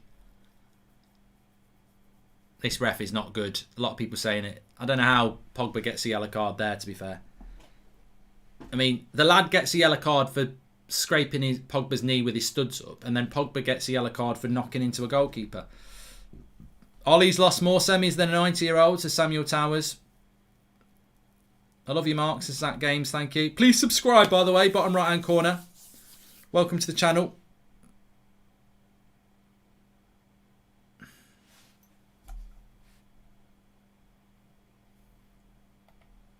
Thanks for the super chat, Louis Hunter.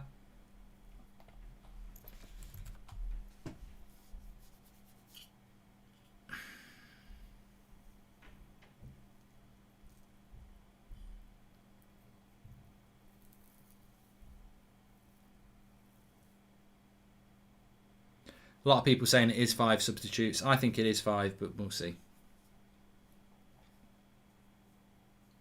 Thank you for joining the members club, James Kesson. United just having a bit... Second half United here at the moment. We're playing better second half now. Fred and McTominay are actually passing it about. Luke Shaw's been very quiet today, hasn't he? Here he is. He's into the box. Cut back. Oh, Cavani should have had a hat-trick. Lovely cut back by Luke Shaw. I tell you what, he's scored a good goal already, Eddie. But he could have had a hat-trick here, and he probably should score this. It's a lovely cutback. Oh, he's got to score that. He's got to score that.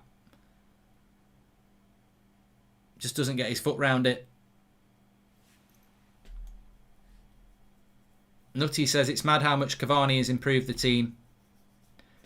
I've said this a few times. I just think when we play an attacking midfielder on one of the wings with Bruno, we create more for Cavani. When we play Greenwood and Rashford off the wing, we don't create. And I think it's because Pogba and Bruno can interswap. We almost become a 4-2-2-2.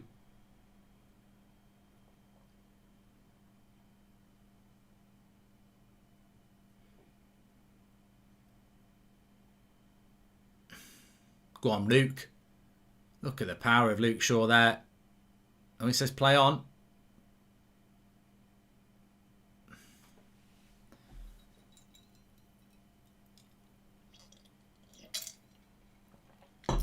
Rocket man.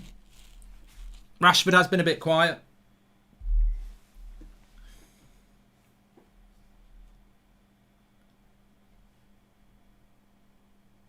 Arsenal are down to 10 men. Here's Rashford.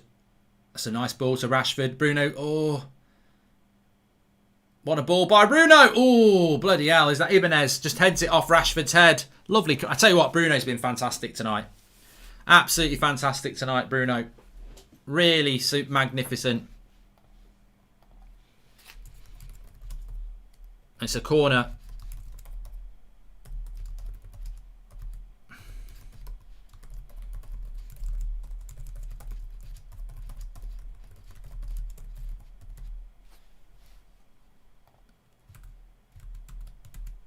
Corner comes in, not a very good one. I just think Bruno said it himself, he dropped the hint, didn't he, in his interview. Bruno plays so much better when he plays with Pogba, because it's easy to mark Bruno out of the game when he's not got Pogba with him. Ceballos has been sent off for Arsenal. They're 2-0 down as well. I wouldn't say it's over for Arsenal, 2-0. They'll have to shut up shop and try and keep it to 2. I think Pogba's played well as well, I know he gave away the penalty, but I think he has played well. It's Chris Smalling coming on the run now.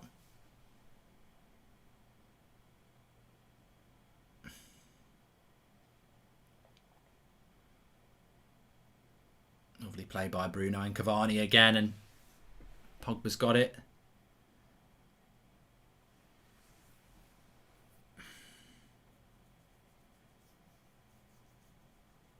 Manrash says Rashford needs a break from football. The thing about Rashford is, I'm not even worried about Rashford. Good interception by McTominay. Cavani. It's it, Fred. Now he goes wide to Pogba. What the fuck is McTominay doing there? Why didn't you shoot, mate? We're still on the attack. Bruno.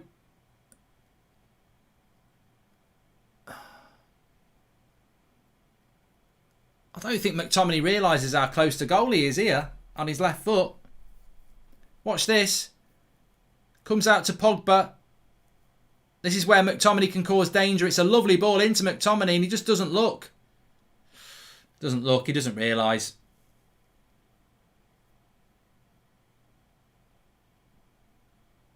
It's on his left foot as well. He's not left-footed, to be fair.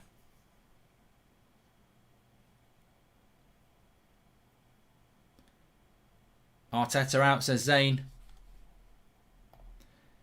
Only 3 chances to make 5 subs, says Jake Pennington. That's the rule. Well done. That is the rule, Jake. You're spot on.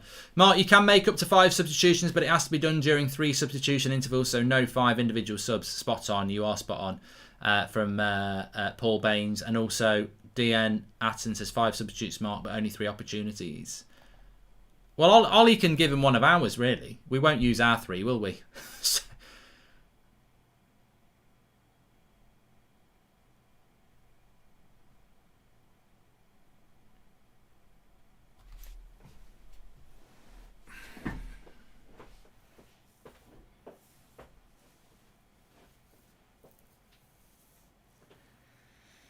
Give it to Eddie Cavani. Pass him the ball and watch him score all the goals. Give it to Eddie Cavani. Pass him the ball and let him score all the goals. Here's Pogba. Come on, we can get at these. If we move the ball quick, we can get at these, and we've seen that. That's why we scored the second goal, because we got at them quick.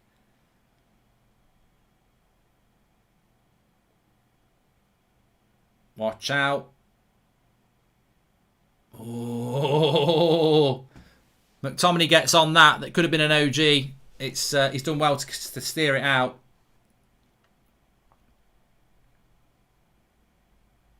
Fucking hell. Thank God it didn't go in. So if the score stays this as is, how many should we score away to win, says John. We just need to beat them away from home. 1-0. 2-1, 3-2, it won't matter. So it's a corner to Roma here. Headed away by McTominay. I mean, to be honest, I think that's a large reason, literally large reason, why Ollie likes to pick McTominay, because he is very good in the air and it just gives you that height in the midfield. And I think that is a big reason why he picks him. Oh my Christ.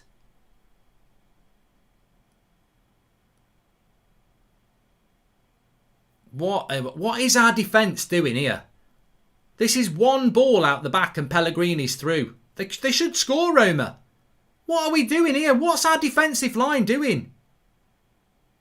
It's the line. It's like a bloody It's like a child drawing a straight line. It's like this. That is shocking defending. Where is the defence? Says Callum. It's awful. absolutely crap. I tell you what, it's a story of two halves. The attack's been great tonight. The defence has been crap.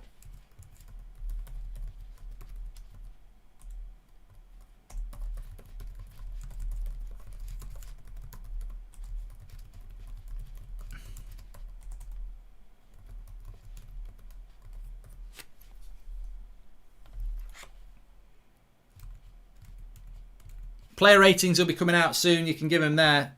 Let's get this game won.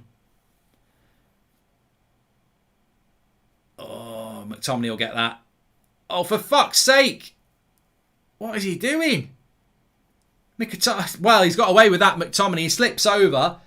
Referee said it's no foul and we get away with it. Let's get McTominay off. I think Fred's done all right, but get McTominay off. Put Pogba central.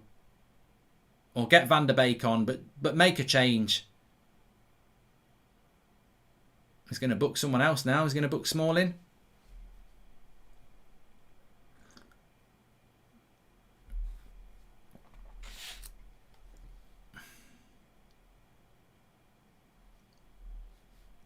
Please subscribe, bottom right hand corner.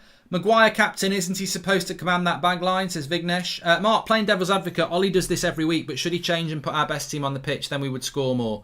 But defensively, show our defence for what it is. Andy Bruno, I think a lot of the way Ollie plays the way he does is because he knows that defence is crap, or he thinks it. I don't know. I said earlier on the Flex show, Mason is in way better form than Rash. The front four with Mason would be lethal, says Jordan Brown. McTominay's like a shit song on the radio. After a while, you get numb to it, says his story. Well, there's another corner here.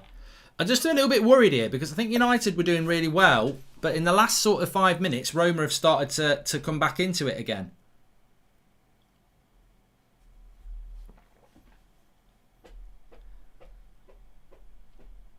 Please do keep signing the petition, by the way, as well. That's pinned to the top of the chat. Whilst you're watching the game, you can do it. It takes a few seconds to do. We're on that road to 100k, so please keep signing the petition. Corner for Roma. Maguire gets it away. Good header.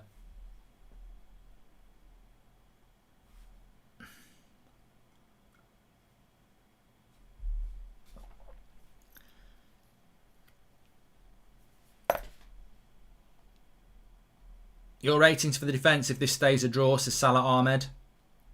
You know what, Salah? I love Luke Shaw. I don't think we've got the best out of Luke Shaw at all tonight. I mean, on the few occasions he's got forward, he's done well. But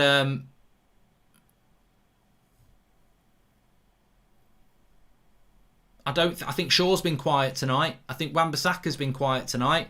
I think Lindelof and Maguire have looked. I wouldn't say they've been terrible, but they've not looked confident at all. And they're only playing against one bloody striker. And McTominay and Fred, I mean, again, they're full of effort. They really are. But there's a ball on here. Cavani's got it in the left channel. But we've seen it time and time again. Here's Luke Shaw. He's coming into the game a little bit more now. There's plenty of time for these lads to turn it around. What we have seen in this game is that if we move the ball quicker, there's loads on. Here we go. This is a goal. Cavani! Yes! Give it to Eddie Cavani. Pass him the ball and watch him score all the goals. I thought it was offside or something. The keeper's made... He is the reserve goalkeeper, but he's got hands like somebody who's got, plastic quaver hands. He's got quaver hands here. It's a rubbish shot by Wan-Bissaka, but he spills it right to Cavani. I said 3-2 at half-time. Luke Shaw on the left. Plays it into Pogba. Again, he's got a Rottweil in it. It's a lovely ball by Bruno. Wan-Bissaka's onside. He gets the shot off. He does exactly what you need to do here. And the keeper palms it out to Cavani. It's a keeping error, but Cavani's there to make it 3-2. Bit of breathing space now. He won't make subs now. He ain't never going to make subs now.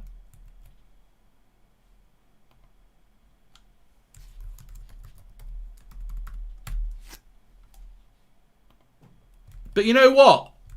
As much as I feel a bit sorry for their keeper, he's the reserve goalkeeper. You've got to test him. You've got to test the keeper. Right, defence, just do your bloody job now.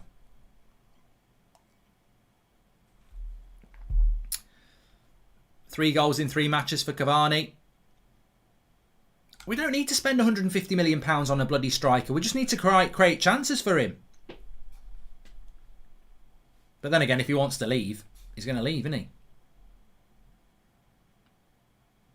Oh, again, losing the battle in the midfield.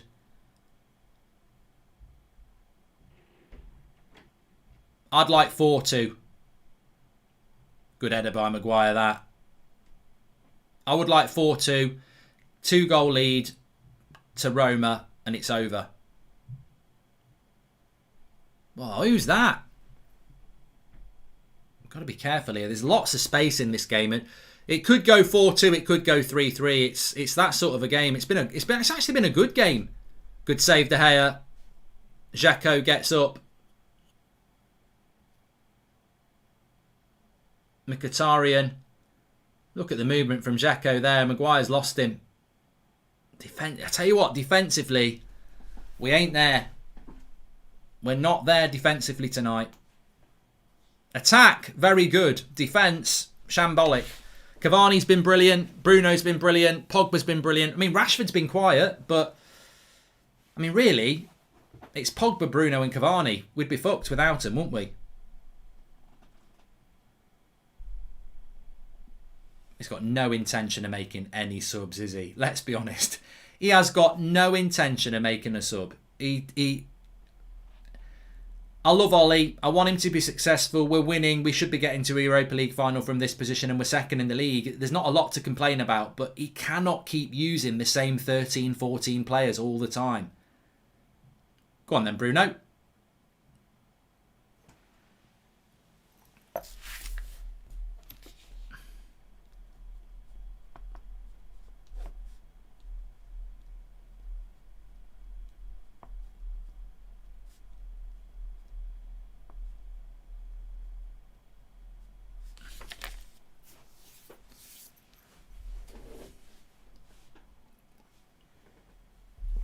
Second half FC again, I suppose, yeah.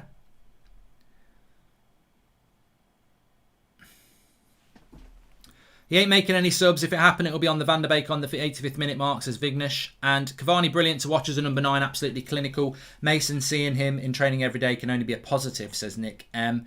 Matic should come on for McTominay, says Beto. In McTominay we trust, says James R. And just thanks for those super chats as well. Find it funny how the attack can miss chance after chance and still be brilliant, but if the defence makes one mistake, they're worthless, says Frederick Larson. Luke Shaw with the shot. He's palmed it out again.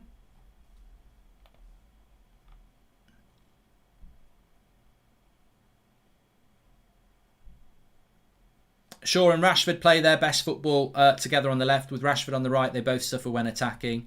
I think Luke Shaw's come into the game better second half. Without Cavani and Bruno, Pogba, Shaw, we would be an average team. Glazers out, get the 51% in, says Mohammed. Yep, sign the petition. It's at the top of the live chat. Sign the petition. We're up to 91,250. Let's get it to 100k, and then the government have got to debate it. So let's get that petition signed. Links at the top of the live chat. Sign it. It takes a few seconds to do it. Get your friends and family to do it as well. We've got to take it on ourselves to get that to 100k. Oh, here we go. Rashford, he's got time, he's got space. He's got a bad first touch, but he's kept it in. Oh. He's given a penalty! Oh, this is lovely stuff. I was going to say, this referee loves to give stuff that you shout for. And you need to shout for it because it is a penalty. Cavani's in the trench. He's been in the trenches tonight. He's fought hard for the team. But it's a front post cross. Smalling's caught hold of him. Cavani's injured. And as you know these days, if you go down, well, it is a penalty. That's a penalty. It's going to be a penalty. You probably don't really see these get given much, but it is a penalty. He does catch him. Oh, no, he doesn't. Oh, he does afterwards. It's afterwards. It's a penalty, that is. It's a blatant penalty, says football. It is.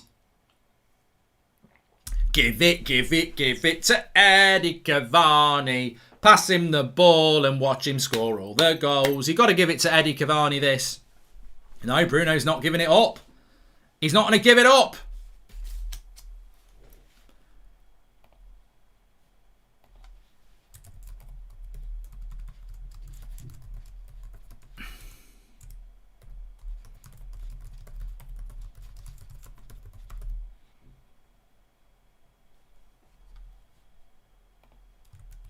Well, we can really start laughing at Arsenal in a minute.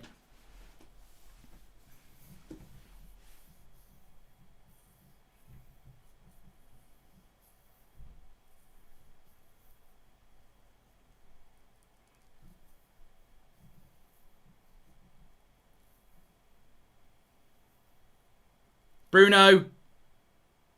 Hey up! Mid-duck! It's 4-2. It's Manchester United from 2-1 down to 4-2 up. We're on the way to wherever the final is. I can't remember. But it is over. I think it's over now. I don't think Manchester United are capable, even with the way our defence has played today. I don't see us blowing this. I really don't. And people can say you're jinxing it. They can say what they bloody well like. The reality is, I think that's a fantastic comeback from Manchester United in the second half. Basically, because of three players. Bruno, Pogba and Cavani. If it wasn't for them, I think we'd have been in trouble tonight. The defence has been shit. The midfield's not been much better. But Cavani, Pogba and Bruno have been a delight. An angel delight. Butterscotch. Absolutely brilliant. Actually, I prefer strawberry. But it's been fantastic from United in the second half. Smalling giving up the penalty.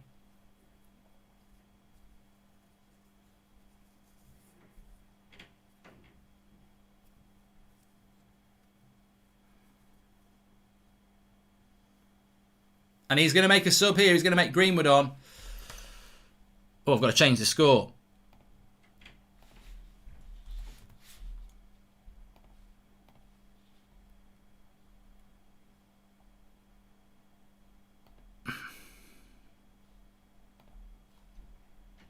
Oh, Arsenal have scored a goal. 2-1. Well, they probably got it. Have they scored a goal with 10 men?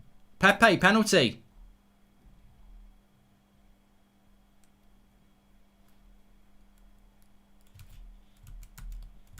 Well,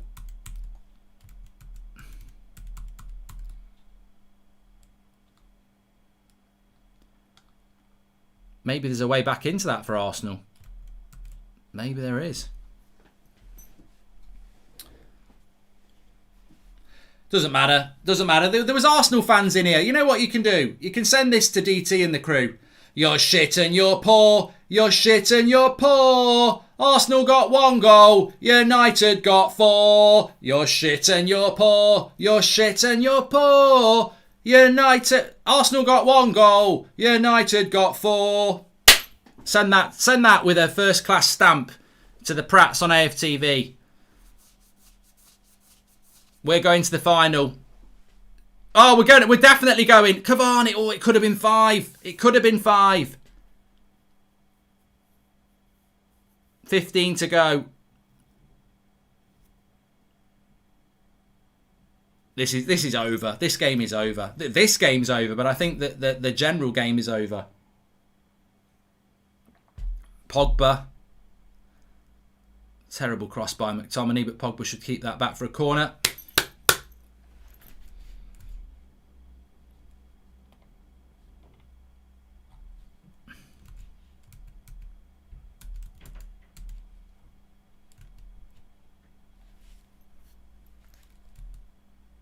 Thanks everyone who subscribed to the channel, by the way. Bottom right hand corner to do that. We're really close to 36,000, as you can see in the top left hand corner.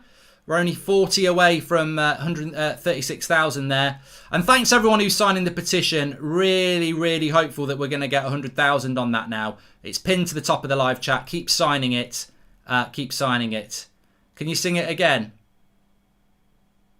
Pogba! Get in! Get in! It's all over! It's all over. It must have been love for Rome. It must have been love in Rome, but it's over now. It must have been love, but it's over now. It must have been good, but you've lost it somehow. Yes, it must have been love, but it's over now. Classic rock set. Classic Manchester United. It's another assist for Bruno. It's another assist for Bruno. And Pogba gets the goal he deserves. Pogba, Bruno, Cavani tonight. Magnifique. Absolutely brilliant. Gary Barlow, what do you think? Mark, I think they've been absolutely incredible, Mark. Absolutely fantastic. Paul Pogba, Edison Cavani, Bruno, absolutely fantastic, Mark. I'm over the moon. I'm over the moon. I feel like singing a million love songs. It's fantastic. It's 5-2. It's tie over. It's absolutely done. And Manchester United are not going to bottle another semi. He got the old Manscaped out. I rang Ollie up. I said, have them Manscaped things arrived? He said, yes. I said, get using them and show some balls in the second half. You can show your balls too. United Stand 20 is the code. 20% off with Manscaped. Because United, they have shown some balls in the second half. Mainly from Cavani, Bruno and Pogba. I mean, Bruno's got 2 goals and 2 assists. Am I right? I'm not wrong. Pogba, I mean, it's his first goal. I don't think he's got any assists, but he's had a big part to play in most of the goals. Cavani's on a hat-trick and has got assist or 2 himself. Demolition job. Somebody call Wesley Snipes, because this is demolition, man. Glazers out. Glazers out. Yeah, sign the petition. You're in a good mood now. Matt Hunt says Glazers out. Come on, Pepe, says Amy Assey. Playing the second squad and happy about winning 4 starters out, says Sheg.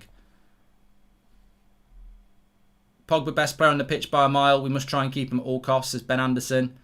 Would you increase Cavani's wages to try to keep him, says Kieran? I don't think that's going to be the issue, really. I don't think so. Here's Fred.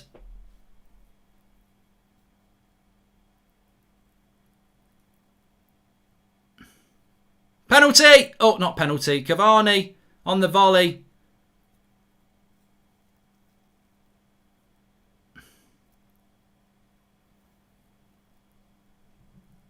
Lovely ball. Well, he's offside anyway. Ben Anderson says Pogba's the best player on the pitch by a mile. Why do people always have to do that? Why do Pogba FC have to turn up and start going, it's all about Pogba, it's all about Pogba? I mean, how can you say he's the best player on the pitch by a mile when Cavani and Bruno have been absolutely superb? Like, it's not about that. If you want to give him man of the match, that's fine. I think Pogba's been fantastic, but I hate the way certain people in our fan base have to make it about one player. Like, it's clearly 3 players that have turned this game around, and 3 only. It's Cavani, Bruno and Pogba.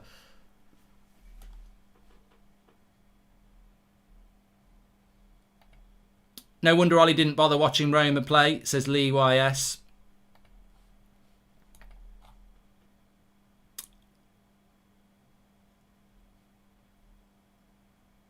Give it to Eddie Cavani.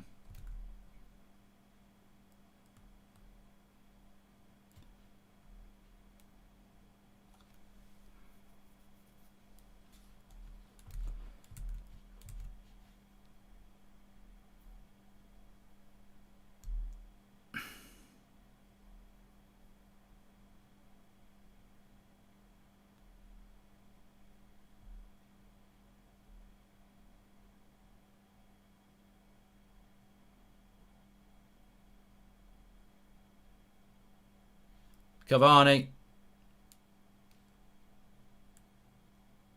to Pogba. I tell you what, I think Roma know that this tie is over. Greenwood's come on for Rashford, by the way. Fred, not about it. Not about it. Player ratings, shit, yes. Let me sort that out for you. You can do your player ratings on the website. It's probably already out, unitedstand.com, but I'll drop it in the link in the video description for you.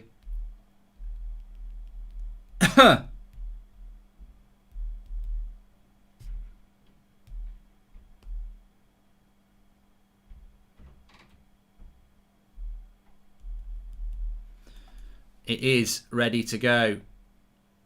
Oh, they've had a sending off for Villarreal as well, so it's 10 against 10 there. If Arsenal get another goal, it could be on. I still think that the Arsenal United final could be on.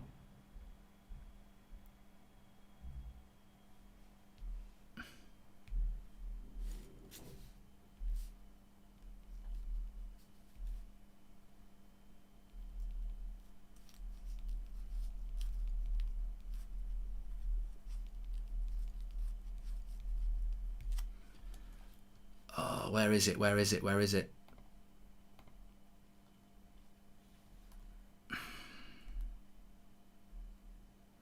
Player ratings is up on the UnitedStand.com. Matic is coming on now. No Van der Beek again.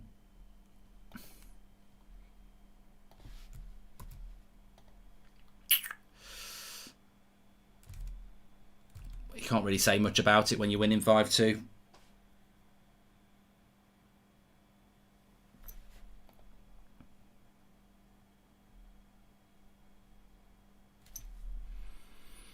What a turnaround in the second half, though. And it really is just down to that quality that you've got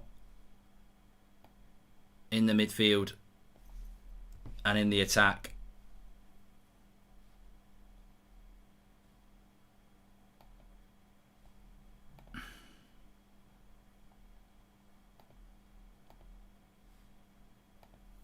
I've just dropped the link in the video description for you. It's underneath the Manscaped code, which is UnitedStand20. If you want to get 20% off with the Manscaped stuff, they've got the ball trimmer, they've got the nasal trimmer. They're both really, really good. You can get 20% off using UnitedStand20 exclusive.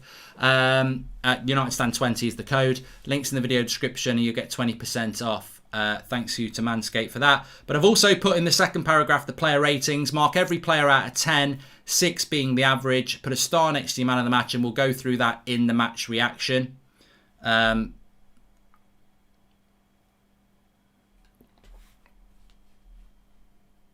lot of confidence flowing through this team now, and a lack of confidence for Roma. Look, if they beat us 3-0 in Rome, they can go through, but they ain't going to beat us 3-0 in Rome. We know they're not going to beat us 3-0 in Rome. This is job done on a high level.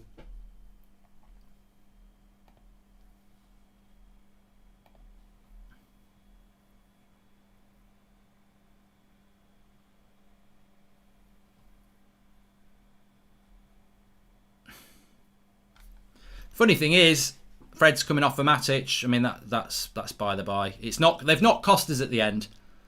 I still don't think either of them two have played well, Fred or Matic. But it just shows you the quality of Bruno, Pogba and Cavani, because, you know, I don't think we've defended very well in this game at all. And I'd be surprised if anybody else thinks that as well. Attacking wise, superb. Defensively, woeful. But, you know, it is what it is. We've won. We're going to get into a final. I think Ollie would take 5-2. He'd take 1-0 tonight. In some ways, I think he'd have preferred 1-0. I think the heart attack, well, not the heart attack, the pressure they gave him at the start of the game, certainly in the first half, would have been big.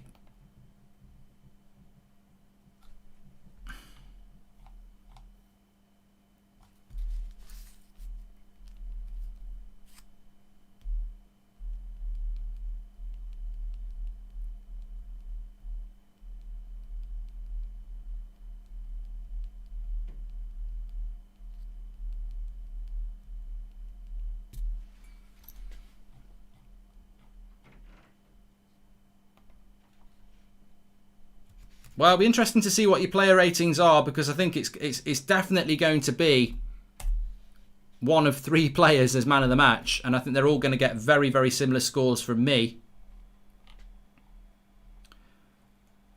Yeah, it's not Maguire, Lindelof and Fred. I'm talking about Pogba, Cavani and Bruno, of course. They've been magnificent tonight.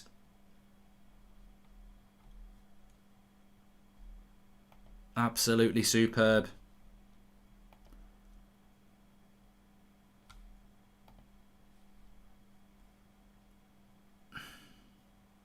Abhishek says, don't forget Roma 3, Barcelona 0. Yeah, Bruno. Oh, he's hit that from distance. It's been a funny old game. It's been an enjoyable game, though. I've got to say I've enjoyed it. 7 goals. Can't argue with that in a semi-final. Thanks everyone who's signing the petition, by the way. We're blitzing through to 92,000 at the moment. It's pinned to the top of the chat. If you've got a few minutes before the end of the game, make sure you sign it, or at least click the link and take it with you to get other people to sign it. We're on that road now to 99, well, nearly 100k. That's what we need to hit. Fantastic effort by everybody. Player ratings you can do through the video description. Yeah, mark every player out of 10, 6 being the average. Star next to your man of the match. Give Ollie a mark as well, and we'll go through that in the match reaction. I've got a few notes there to talk about.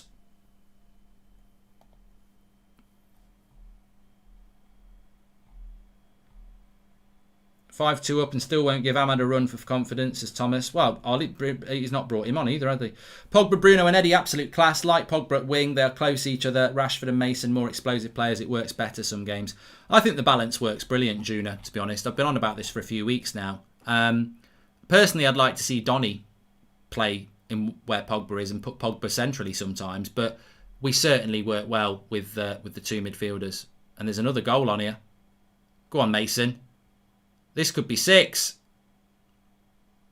It is! Oh, it's delightful. Mason Greenwood, send the reserves to Rome. Let them have a little holiday. It's a lovely finish by Mason Greenwood. It's Cavani with another assist, as Cavani just confirmed himself to be man of the match there. It's a delightful ball by Cavani. Greenwood's still got a lot of work to do. He uses his right foot here. Well, look at the ball by Cavani. Delightful ball. Yeah, Cavani's probably just picked it for man of the match for me there. But Greenwood using his left and his right. The keeper's a reserve goalkeeper, but Mason Greenwood's made him have to work here, and he can't work hard enough. He said, "Gaffer, I just can't stop this." Lovely hit by Greenwood. Keeper can't save it with his feet, and it's 6-2 to Manchester United. We're going to the final.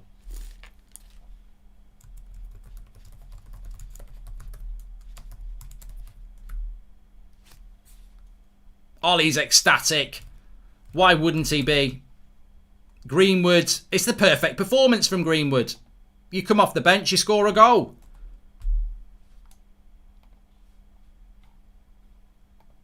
McTominay man of the match, says James. Mark, the player ratings are for the Burnley game, not tonight. Can't vote. No, they're not. What are you talking about?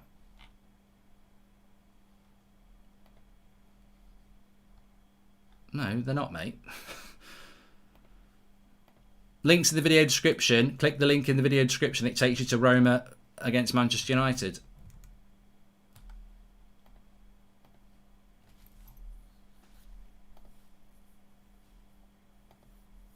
What a ball by Cavani that is into Mason Greenwood as well. It's absolutely fantastic. We won't be hearing from Gary Barlow again. He's gone to bed. He has to get his shut-eye. But it was absolutely brilliant, that was. We're going to the Europa League semi-final. And we've done it in one leg. Who would have thought that at half-time? Flex was worried it would finish 2-1. He's wrong.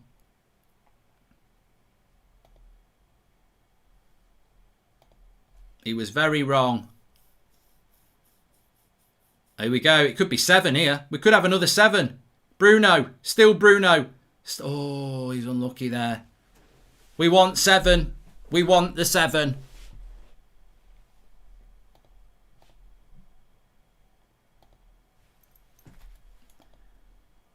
You need a higher score than 10 for Cavani tonight, says John O'Neill. He's been magnificent, hasn't he? Greenwood makes a record now, says Rudapel. I mean, Donny gets 2 minutes. Don't say anything. Bruno comes off. I mean, Bruno's been fantastic tonight. Pogba's been fantastic. Cavani's been fantastic. Roma.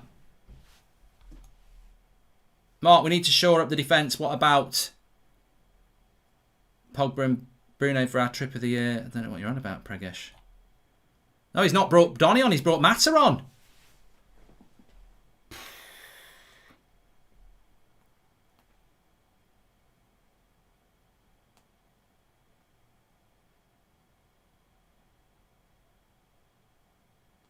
Well, what can you can't really say much about it when we're winning 6-1.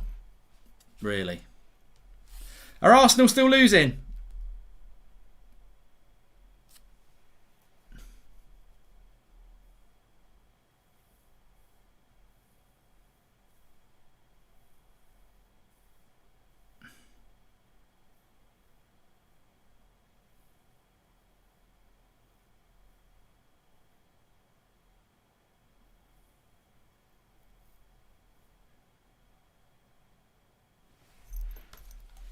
They're losing 2-1. I've got a new chant. Arteta is shit. Arteta is shit. Arsenal got 1 goal. Ollie got 6. Doesn't quite work. Shit, 6. But we'll take it. We'll take it. I liked it better when we had 4. But what rhymes with shit? What rhymes with 6? I still like it. Arteta is shit. Arteta is shit. Arsenal got 1 goal. United got 6. Still doesn't quite work as well. Fix. Yeah, but how do you put fix into a song? Arteta is fix.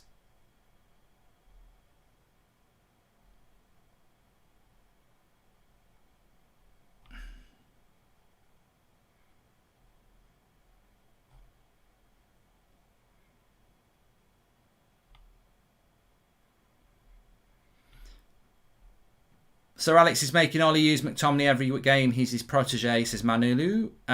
Lucky United again, as per usual. Rodri. I don't think you can call 6 goals Luke's.